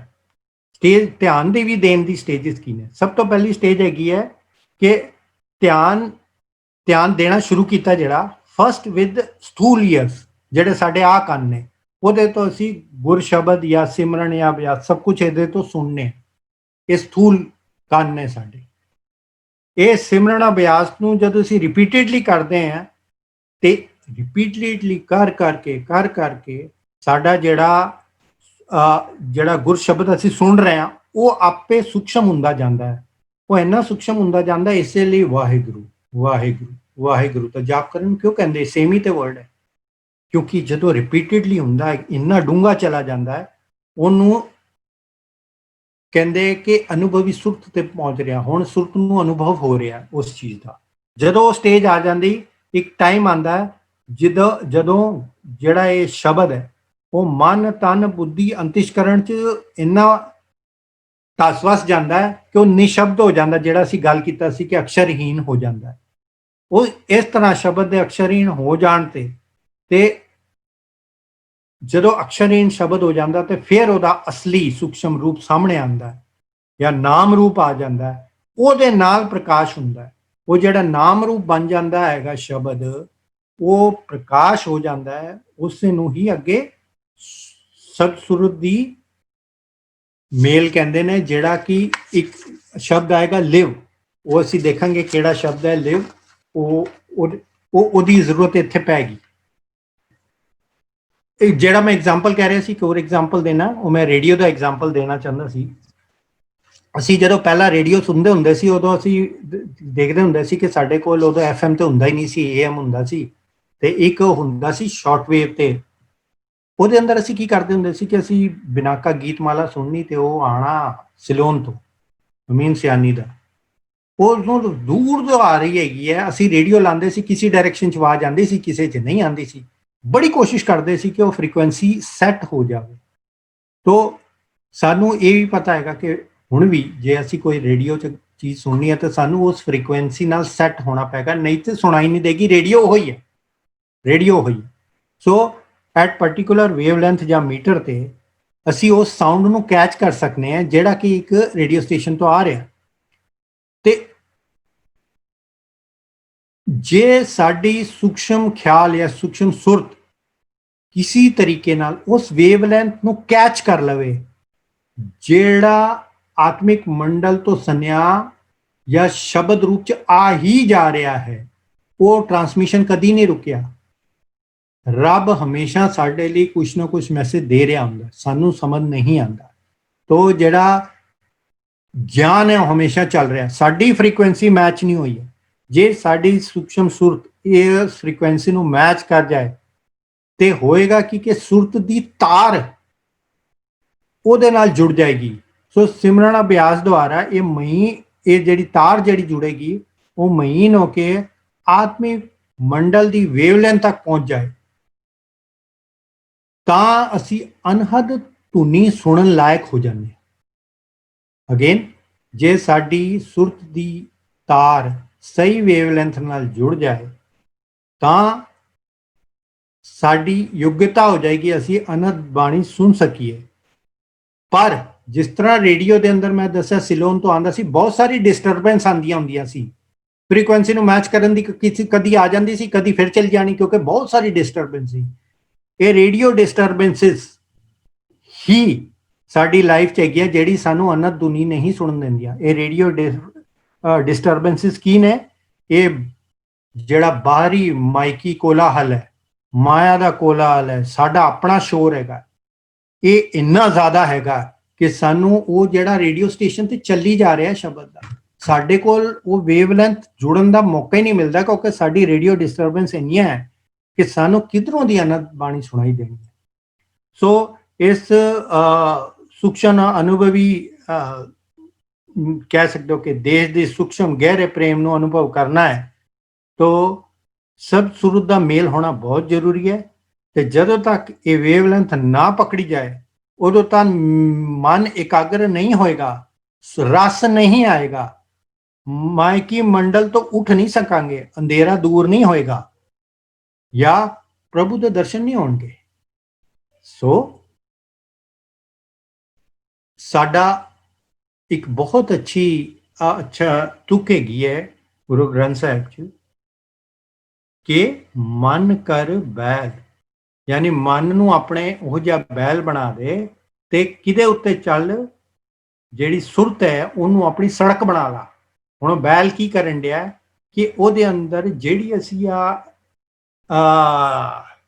ਜਿਹਨੂੰ ਕਹਿ ਸਕਦੇ ਹੈਗੇ ਕਿ ਅਧਿਆਤਮਿਕ ਗਿਆਨ ਜਿੰਨਾ ਇਕੱਠਾ ਕਰ ਰਹੇ ਹਾਂ, ਇਹ ਸਾਰਾ ਉਹਦੇ ਉੱਤੇ ਲੱਦ ਕੇ ਸੁਰਤ ਦੀ ਸੜਕ ਤੇ ਚੱਲਣਾ ਹੈ। ਅਸੀਂ ਲੱਦੀ ਜਾ ਰਹੇ ਹਾਂ, ਮਨ ਨੂੰ ਬੈਲ ਬਣਾ ਕੇ ਅਸੀਂ ਜੇ ਲੱਦ ਵੀ ਲਈ ਸਾਰੀ ਨੌਲੇਜ, ਉਹਦਾ ਫਾਇਦਾ ਨਹੀਂ, ਕਿਉਂਕਿ ਉਹ ਸੁਰਤ ਦੀ ਸੜਕ ਤੇ ਤੁਰਨਾ ਜ਼ਰੂਰੀ ਹੈ। ਕਬੀਰ ਜੀ ਨੇ ਇਹ ਕੀਤਾ ਤੇ ਉਹ ਖੁਦ ਕਹਿ ਰਹੇ ਨੇ कि मन कर बैल सुरत कर पैंदा, पैंडा ज्ञान गोन कर भारी, कहत कबीर सुनो रे संतो निभी खेप हमारी।